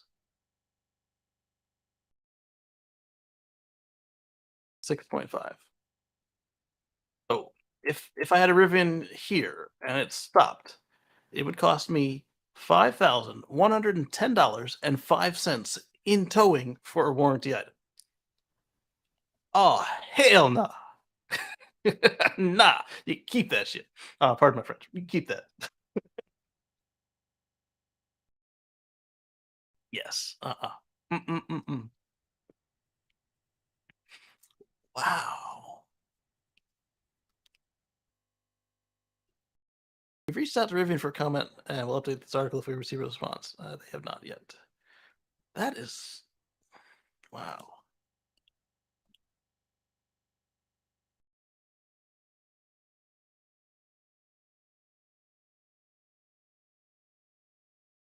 All right, so that's incredible, and not in a good way. It's wow, Rivian. You guys need to get somebody, hire somebody for PR and customer relations. You need to. This is not good.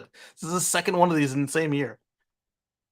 All right, so we talked about how the Washington or Oregon Department for um, derelict boats told you if your vehicle is temporarily a boat, don't use it as a boat. Well, Elon is continuing on this. He's after they said that, he says he's sharing more ideas on boat mode via Twitter. Elon's ideas sounded plausible considering some of the ideas have been around before. Uh, one thing that's still uncertain is the speed the Cybertruck will be able to travel on the water, so the calculations might be off due to that. I suspect it might be anywhere from 3 to 10 knots. Elon, any insight on this? Elon says you'd need an electric propeller mounted on the tow hitch to go faster than a few knots. There might be a creative wheel hub design that can generate meaningful thrust. So define temporarily as a boat. How about you use like a nautical term that would suggest that like it's good for lakes and still water, uh, but is actually certified as a boat. I'm not saying it is, but as somebody who's like really liking in precision and proper terms, he should understand this. So now the question of boat mode are deserved. Um, the crossing is 477 meters. Yeah, if you go straight from here to here, which I did the map from the roads, which was miles. Uh, Not this area, but further. I think it was. I think I did further up here. And oh, you can't see my mouse today. What is up with this thing? There it is. So they're saying here, and I wasn't even saying here. I was saying much further down when I looked at the Google map. Um, Cybertruck will be a heavy vehicle. Heavy is fine if it displaces its own mass plus some in water. Um, Waterproof is not a great combination of words when discussing nautical adventures. Or waterproof enough is not a great combination of words when discussing nautical adventures. Agreed. We should note we've yet to see any indication of the company developing a tow hitch propeller or wheel hub to provide thrust. Only time will tell if Tesla engineers are developing this technology. But considering the government agencies are already warning against it, Tesla might be persuaded to do it. Yeah, give it a rating and then we'll talk. Um, Other than the what we've seen with people just crossing flooded streets. Our derelict vessel crews are begging you to understand that anything that serves briefly as a boat, is a quote, should not be used as a boat. And then they quote tweeted Elon. uh, if there's a way, Elon would be the first guy to figure it out. I've been thinking about it, what he said, and that was a hitch mount motor that mounts to the hitch and plugs in as an option, like the quad. With air suspension, the wheel could be pulled up. Oh, that's true. Because once you're not needing it on the ground, you can pull it up. Less drag. If he can seal up a spaceship, he can figure out how to keep water out. This is true. With an inflatable gasket around the doors, instead of bio mode, you have boat mode to pressurize the doors. That'd be actually kind of cool if you just push boat mode and it turns on biohazard protection mode. Again, this isn't official, and we'll wait so you don't end up like this. Turn around, don't drown, etc. All right, let's move on to Nissan. We haven't talked about them in a long while because they have been rather boring with just the Nissan Leaf. Well, the 2023 Nissan Ariya Canadian pricing has come in under the IZEV rebate threshold, starting at 52,998. So just like with all those old Model 3s orders for new cars coming in, they qualify for the tax credit.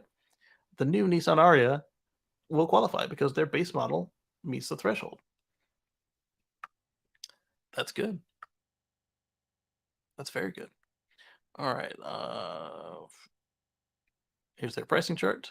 And it looks like the top model doesn't come too far out of whack. Again with the not clicking. There we go.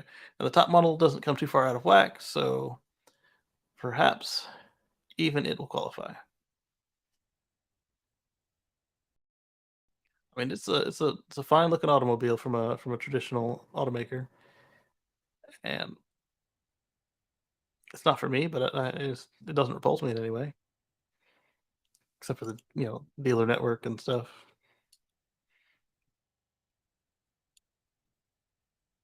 I like the idea of just going on my phone and ordering a whole car. Go Rentals becomes the first New Zealand car company to offer a Tesla Model Y. Look at that. They've added at least 9 Model Ys to their fleet. And this is a different one than I thought it would be. There was another one that added thousands of these cars eventually. But this is good. So if you need to rent a car, you can get a Tesla as a rental. Go underground.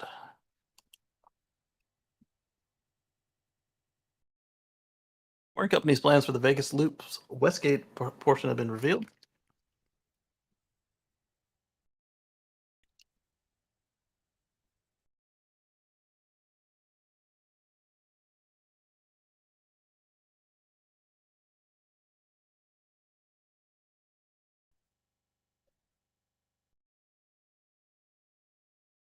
So the Tesla LVCC West station will move passengers to the south and central halls. The Rivera station will be linked to the Vegas Loop, even though it currently connects to Resorts World station. So this may be why Results World only went with one tunnel, because if they're going to link back, then they don't need to build the second one themselves. I was thinking they would just build the second one when they needed the volume. But it's pretty cool. Let's see if we can see the pictures any better here. Yes, we can.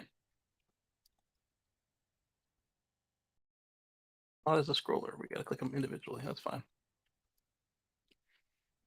So Results World.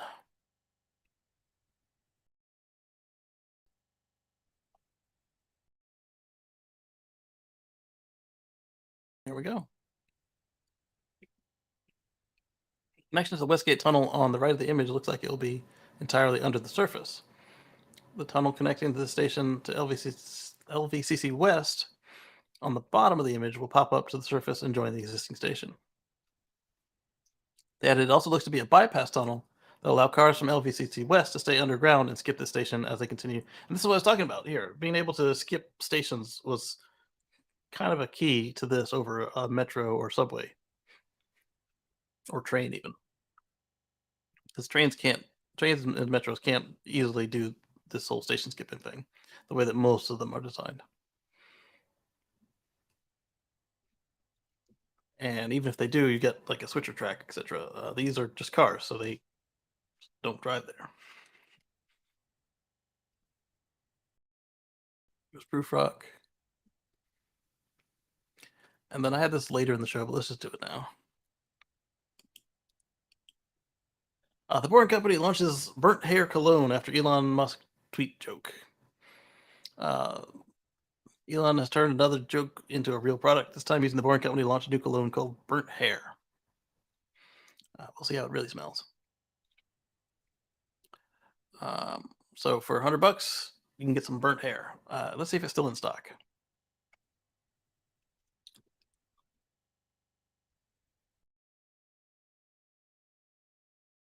It is.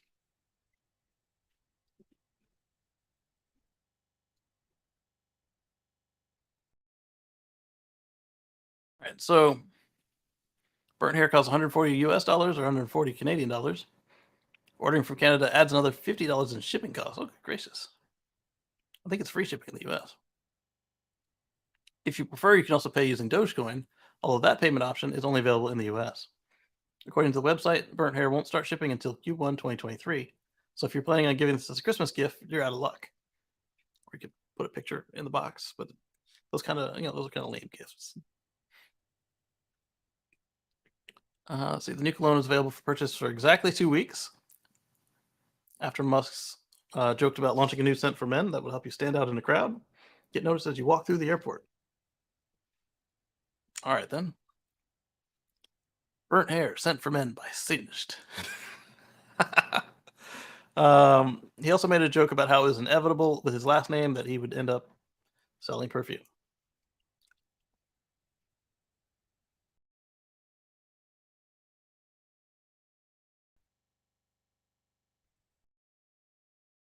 Here it is at the Boring Company website. You can get it today if you want. I'll put a link in the YouTube chat.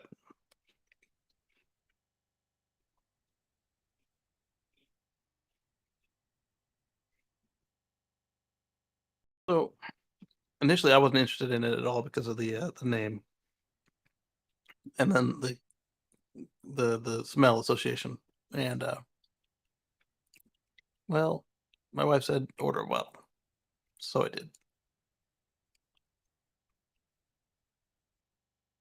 Oh wait, that was the next article in the list. Ah, I did a good job of lining them up.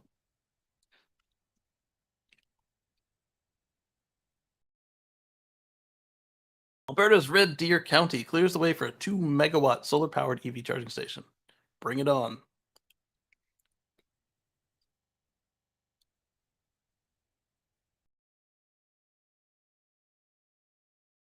Not delete, paste and go. All right. Loblaw launches their Loblaw launches their first fully self-driving delivery trucks in Ontario. Got the rig up top. Got your refrigerated truck. Looks like they got another hat on top of that, and some more sensors behind that. All right. They've removed the safety drivers and now has a fleet of 5 fully self-driving delivery trucks operating on Toronto roads. Wow. So this is a grocery store for those of you that aren't local to it, like me. Me also not being local is what I'm saying. They've got 5 Transit 350 box trucks outfitted with autonomous driving tech from California's Gatic. Trucks drove on public roads along 5 different routes to deliver goods to retail locations in the greater Toronto area. Running for 12 hours a day, 7 days a week. For safety, all trucks had a human co-pilot to take over if necessary. And that's changed today. You'll see no driver behind the wheel. On Wednesday, they announced this. This makes a historic milestone. Gatic and Loblaw Co. Deploy the first fully driverless commercial operations in Canada. Watch to learn more about this landmark from the autonomous trucking industry, led by Gatic and Canada's largest retailer. See, they're completing more than 150,000 deliveries with human behind the wheel and receiving approval from the Ontario Ministry of Transportation. They've got 6 LiDAR sensors. Oh, gracious, expensive. 6 LiDAR sensors, 6 radar sensors paired with another 12 cameras. They say they'll continue to transport ambient, refrigerated, and frozen goods 7 days a week from their distribution center to 5 nearby stores in the greater Toronto area, aka GTA. While moving driverless while they're moving driverless, they're also building out their charging network at stores across Canada. Called Park and Charge, the company has already opened 2 stations and plans for several more. Eventually, they hope to add them to stores nationwide. They're also testing a fleet of electric semi-trucks in British Columbia. So obviously not Tesla ones, but maybe them too.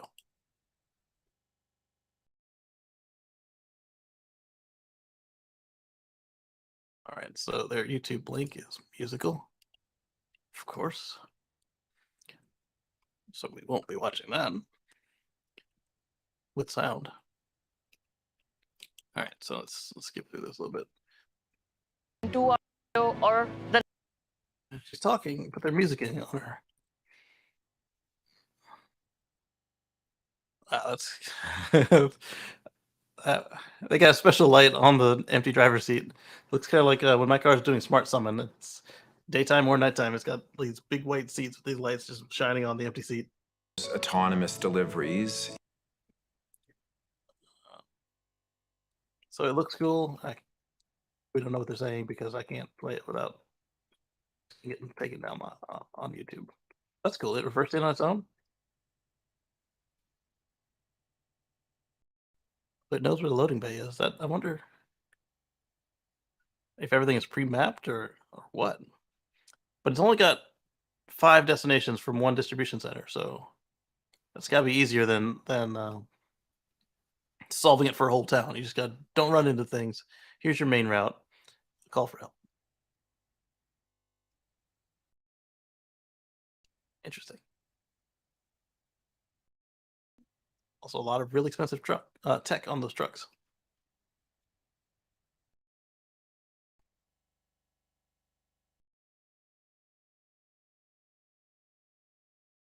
All right, so there's that. Moving on. Oh, you're right, Dan. I'm so used to people being so lame with their subtitles, but not having them. But as a company, they'd be wise to include subtitles.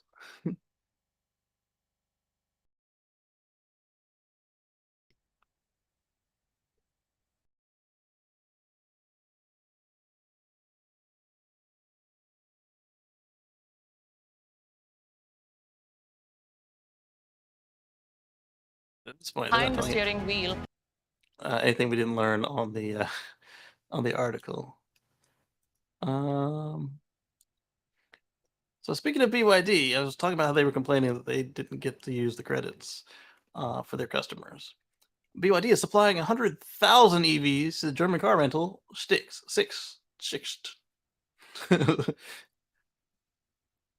the cars will start below 40,000 euros in Europe, and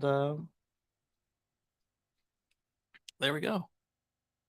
They sold 95,000 pure EVs in September, with 7736 exported from China. They're going to increase that.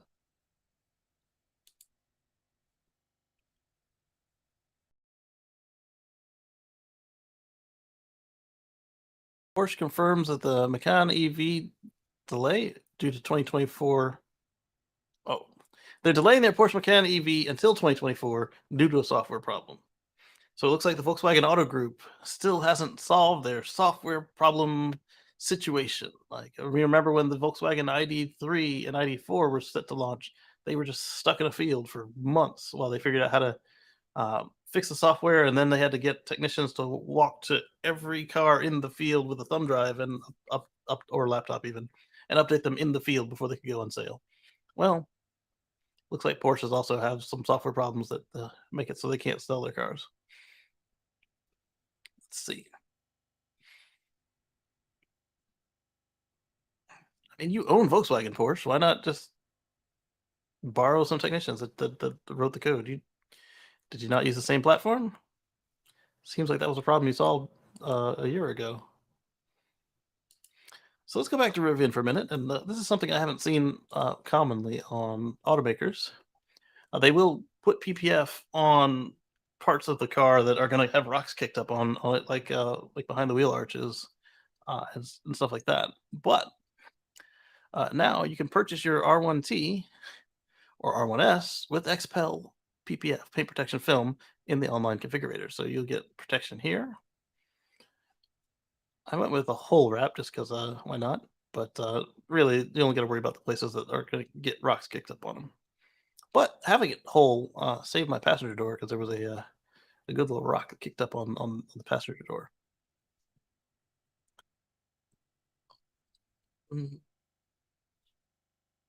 They're going to add it to their website later this year. You got two options. You can pick between either a gloss PPF that only covers the front of the vehicle or a full body satin stealth. Oh, that's kind of cool. Because the satin look actually looks really nice on some colors. And so you can get it pre-wrapped. I like that.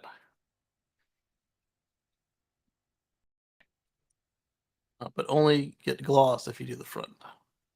But that makes sense because you'd have a car with a matte front that looked like it'd been in a wreck. It's only $1,500, which is a fairly reasonable cost when compared to what third-party installers charge. Yes, and you don't gotta wait. It's just done by the time you get it. This is the same price we speculated it would set back in July on XPEL's pricing on their website. Although the option isn't live yet, the full satin package is only cost $4,500. That's not bad at all.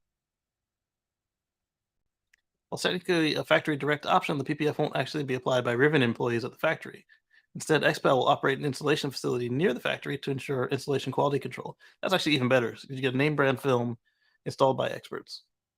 Although they could train, they could train the factory workers to be experts, certify them, and just do it all in one operation. But at least as a customer, your car comes to the factory to you already wrapped.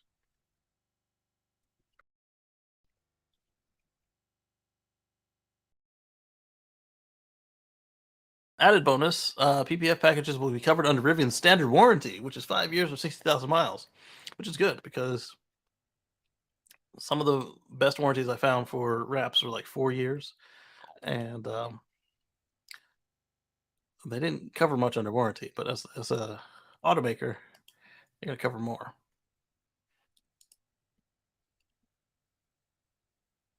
The city of Regina in Canada has got their first EV, Ford F-150 Lightning.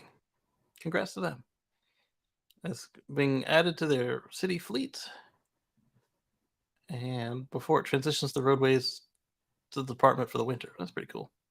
The mayor, Sandra Masters, was on hand for the handover ceremony and said, we understand the need to act, and we're going to achieve our goal of becoming a net zero city by 2050. It's kind of slow. But I understand that cities have less money than provinces and countries.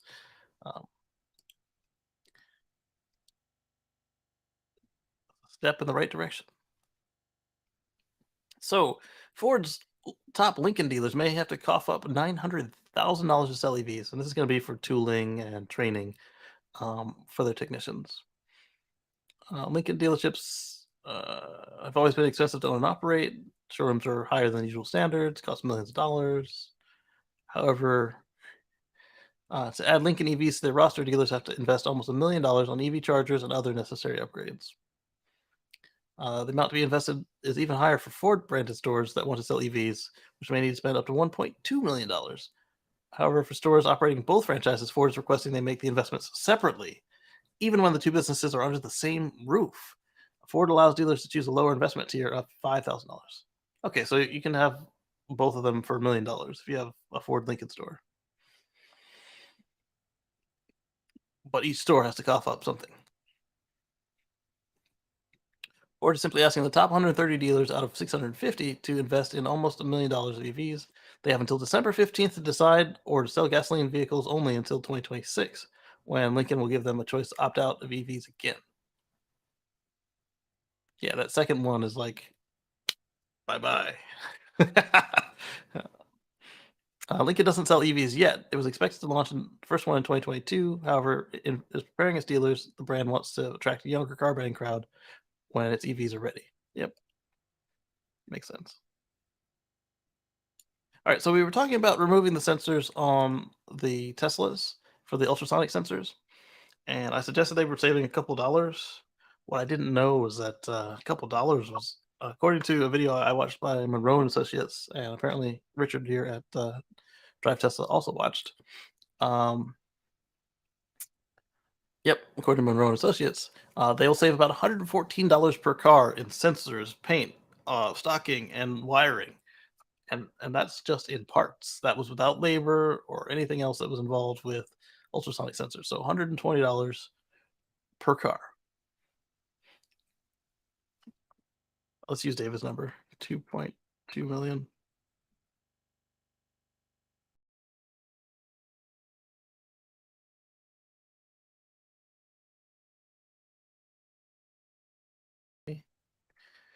That's $264 million in savings on sensors.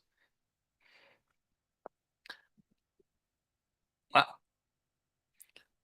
So let's see. His figures have not been confirmed by Tesla. Of course not. He estimated $8 for each sensor puck, and each making $96 in just sensor pucks per car. Then you have wiring and the grommets and the paint, and I mean, yeah, you still have to paint the bumper where the hole was, but that's just in one go rather than parts. Company spends another 15 cents each on 8 heat-staked brackets with insulation and labor, tacking on another 180. The car requires 2 wire sensor harnesses for the fascia, costing $220 each. 2 wiring connectors at $4 each, replicated on the side and dash for $1, $5 for 2 integrated circuits. Also the grommet that holds it in. Not hold it in, but like makes it look pretty. Tesla's planning to make upwards of 2 million cars next year with substantial growth in subsequent years. So my 2.2 million was not a bad number to use. From a financial point of view, the decision makes sense as it could save the automaker over 200 million, as I said, in 2023. Loss of sensors is not slowing Tesla down. They're working on Autopark and Smart Summon is actually smart. And then you can watch the Monroe video if you want.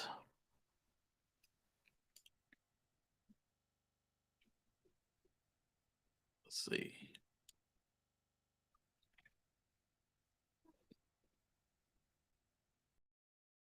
All right, Kenya's Maasai Wilderness Conservation Trust is using Rivian R1T for eco-friendly conservation efforts.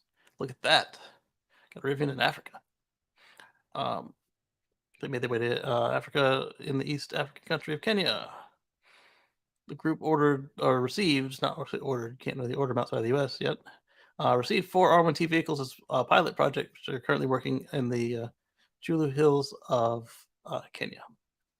Quiet Electric Motors helps rangers conduct anti-poaching patrols as well as produce zero tailpipe emissions when transporting rangers to conduct their health and education programs. That's good. And they can be powered by local fuel from the sun or wind or water.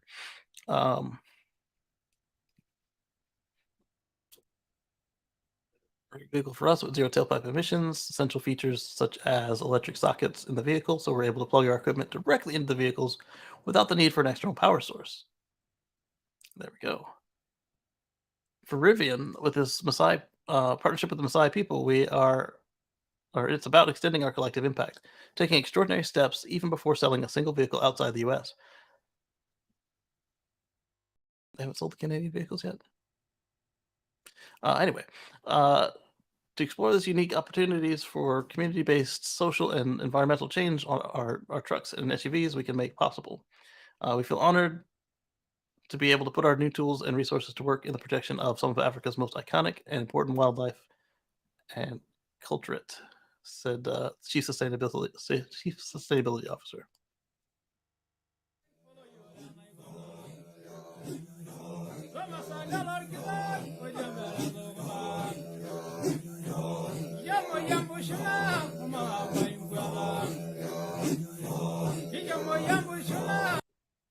Not sure if that's local for the video or if that's recorded music, like from a professional studio, whatever.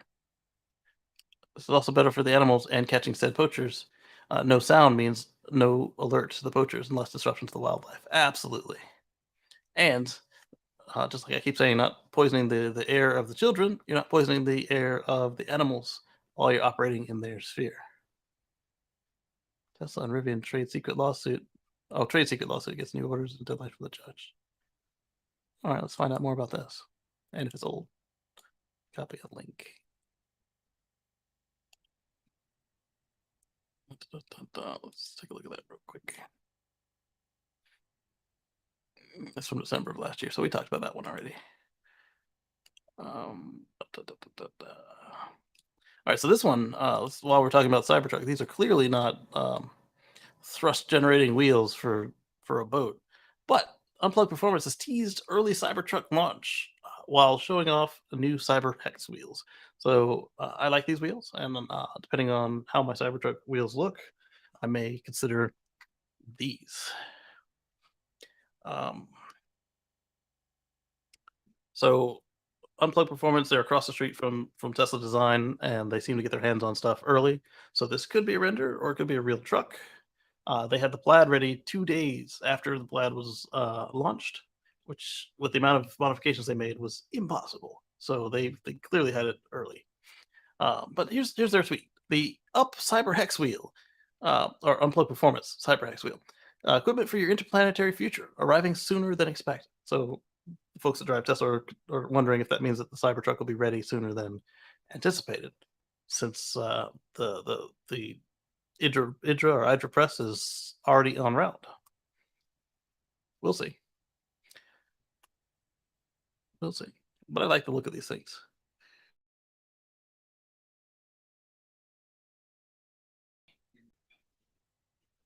All right, let's make sure I'm still here because I just had a blip, and we saw what happened last time I blipped.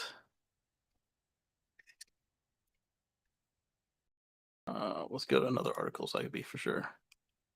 It looks like we're still there. A wild moto has appeared. What'd you have for lunch, baby? You're wearing your bib. Wearing your bib, that means you had lunch, right?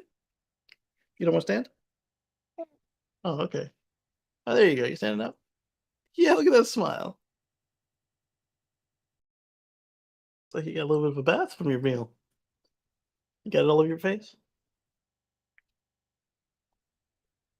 Say hi. Say hi, everybody. Have a seat. All right. Honda and LG have confirmed Ohio as the location for their $4.4 billion battery plant, their gigafactory. Have they said where in Ohio? You scratch your legs. It feels like you shaved. You nicked yourself. No, that's not. You didn't scratch your leg. You got food on your leg. That's a carrot. All right. She got a carrot on her shin. Oh, Honda is planning to begin production of the EVs in North America in 2026, and they'll be released based on Honda's new E architecture. All right. The plant will be located 40 miles southwest of Columbus, with construction to start in 2023, pending regulatory approvals at the state and local level. They don't foresee any problems getting through the approval stage in the next few months. It's fine. All right. So, speaking of gigafactories, sort of, Tesla has increased their supercharger fees in Germany with the introduction of their time of use tiers. So, for the second time in less than 1 month, Tesla has raised supercharger rates in Germany. Sounds like California, doesn't it? They did the same thing there. However, the increased rates are only at certain times of day, as the automaker has introduced 3 time of use tiers in Germany. It sounds exactly like what they did in California the other day. In mid-September, Tesla increased supercharger fees in Germany as much as 55 euro cents, or 57 euro cents, 73 cents to 76 cents Canadian per kilowatt hour, a 30% jump over the previous fees. Tesla cited the increasing energy costs across Europe as a reason for this increase. Yeah, because you can't get any more of that Russian oil. Now that costs have risen even further to as much as 74 euro cents, or 99 Canadian cents per kilowatt hour, during peak hours of 6 a.m. to 10 p.m., or essentially the whole time that most people are awake and using their Teslas. Well, it is peak.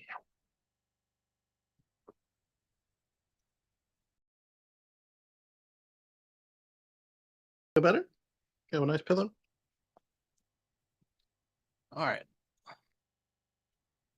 So here is a breakdown. So at these 2 different sites, 0 to 6, 6 to 22, and 22 to 0. So the same time slots for both. Different prices for each. Hmm? Yes.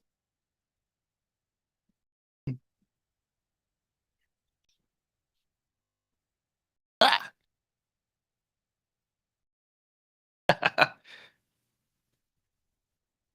All right. Some users are still reporting their local stations are a single rate during the entire day. So I guess they must either be renewably powered or not have had a rate increase thanks to the Russian aggression.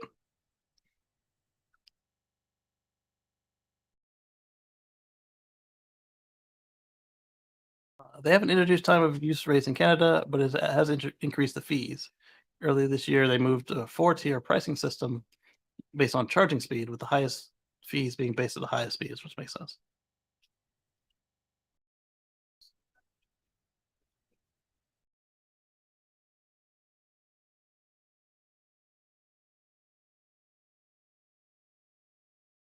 New 60-stall supercharger destination, 60-stall Tesla supercharger and destination charger under construction in East Vancouver.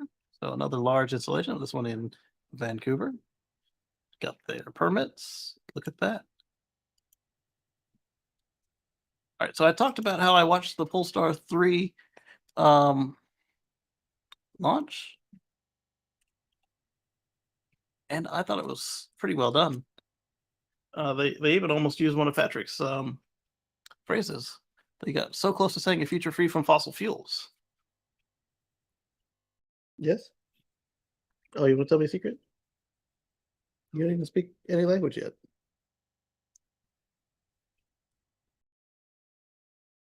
All right, so Polestar 3 revealed at 517 horsepower, up to 482 kilometers of range, starts at $97,400 Canadian. Not bad. So 85,300 US. All kinds of tech up in the front, and it looks good. Like they had the attention to the interface, and of course, being a Volvo-based company, safety.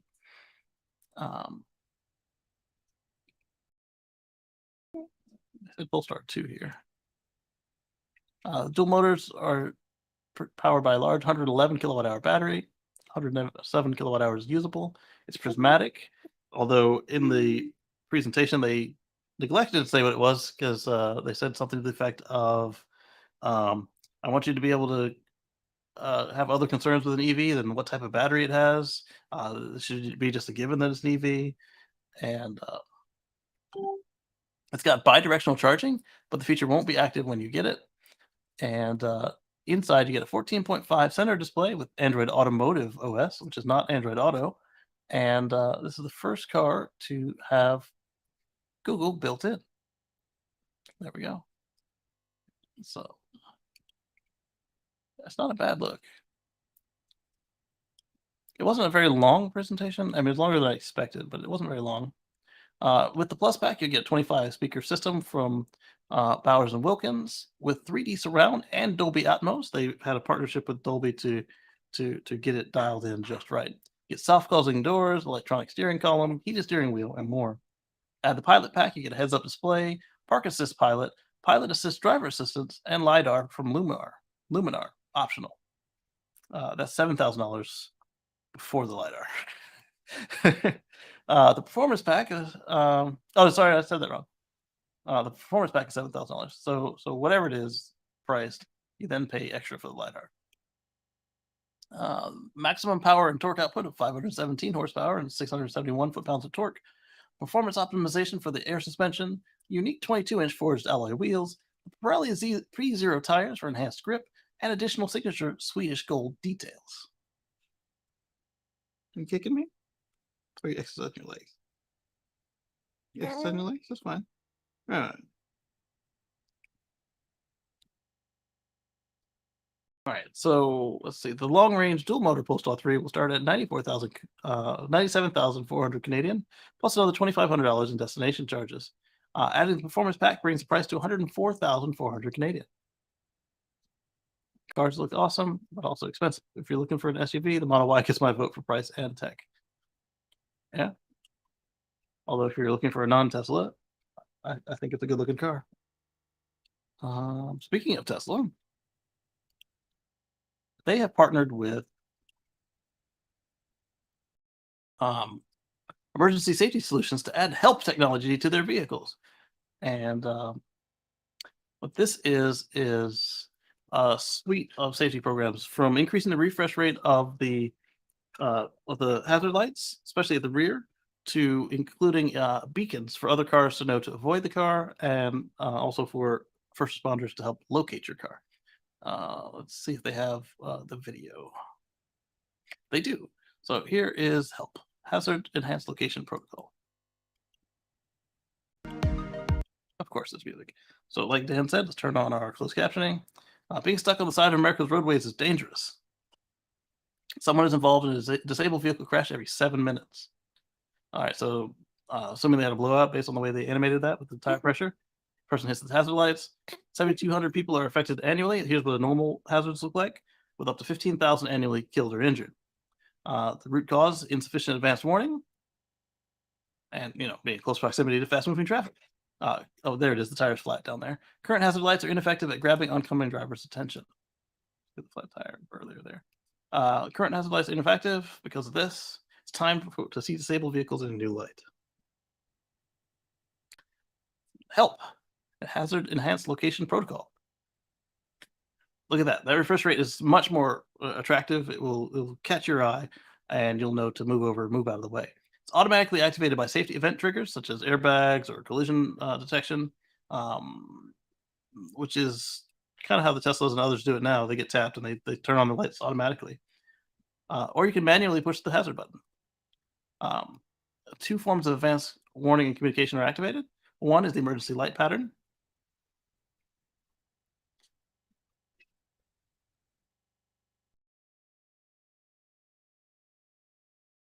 A higher refresh rate. And two is digital communication. So you now have a beacon coming from your car to the other cars, telling them to watch out. So these cars in yellow have the system and they're receiving it. And also first responders can see it as well. Oncoming driver alerts. So now these other cars that can receive it, they get a note on their map saying there's a disabled vehicle. Very much like using Waze. Says, car broke down ahead, whatever it says. So they get an advance warning to give you some space and also to pay attention. Provides vital time to see and safely avoid stopped vehicles.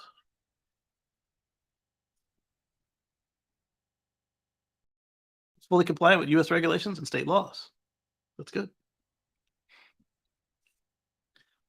Working with automakers to install help in new vehicles. That's the beauty of OTA is you don't have to be a new vehicle to do this. If you've got the technology, you can just put it in existing vehicles, which is nice. So let's see what Tesla said about it. So they announced this morning that Tesla has signed a global agreement to add help to its vehicles, becoming the first automaker to implement the new technology to help prevent crashes onto disabled vehicles. According to Emergency Management Solutions, more than 15,000 people are killed and injured in the U.S. each year in crashes involving a disabled vehicle on the side of the road. The company says a contributing factor is the emergency flashes on all vehicles, which was first implemented in 1951, has not changed since. So, yeah, over 50 years old. That makes sense. Okay, they talk about the two ways it works, digital notifications to oncoming drivers. Bless you.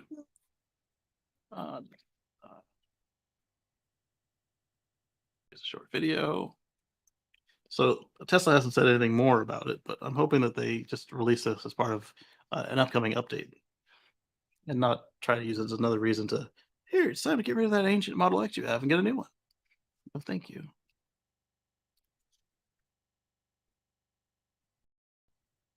All right, so this one ended up in the wrong section, but Lucid is able to triple production in Q3 and is on track to meet lowered annual delivery guidance.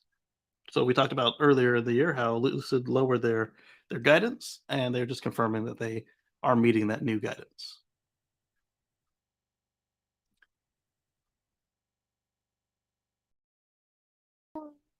Yeah. Trying to kick my mousing hand right now.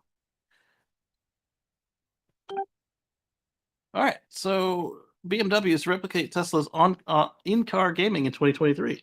So for 2023 model years, you might be able to get some gaming done in your BMW.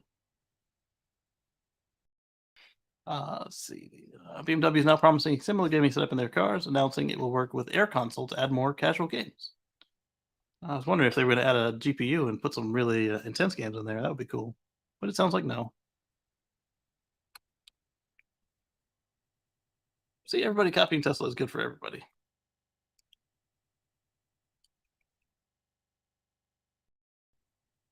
Tesla Model Y joins Merseyside police in Merseyside. I'm not sure how to pronounce it. Sorry, guys. Police in the UK on trial basis. So they're trying out a Model Y. It's a demo police cruiser as a demonstration, not demolition. With excellent results. The Model Y has joined the party, although not officially from Tesla this time. They announced on Twitter this week that they are currently testing the Model Y around Liverpool, sharing off pictures of the electric SUV with an interesting set of reflective decals out on the front bumper that makes it more suited for a role in Star Wars. Oh wow, yeah, that is indeed unique. I don't know why they covered the plate. Plates are already public, and it's a police car. Oh, you know what though? If it's a private car, not a police car, that might be Why? Oh yeah, look at that smile.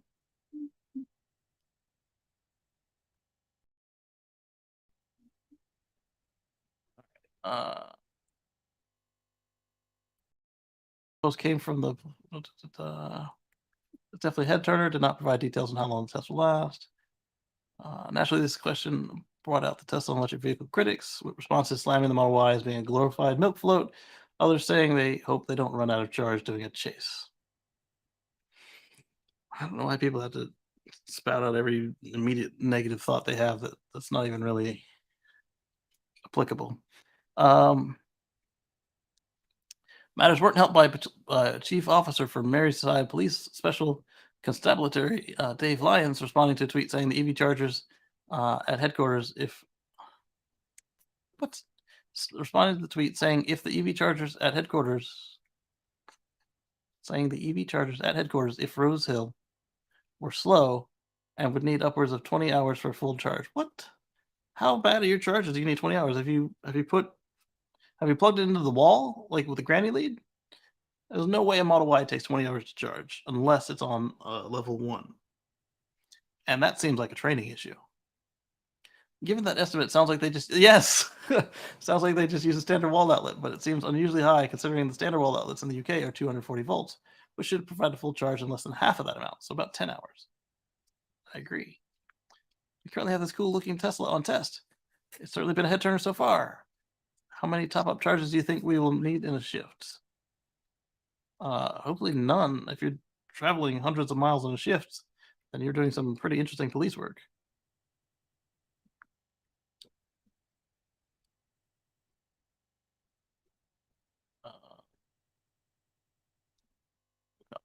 So here we go. Let me see something real quick. Can I switch tabs yet? Cannot switch tabs yet. Yeah. Oh, look at that. Hey guys. All right, let's look at these pictures. It was taken.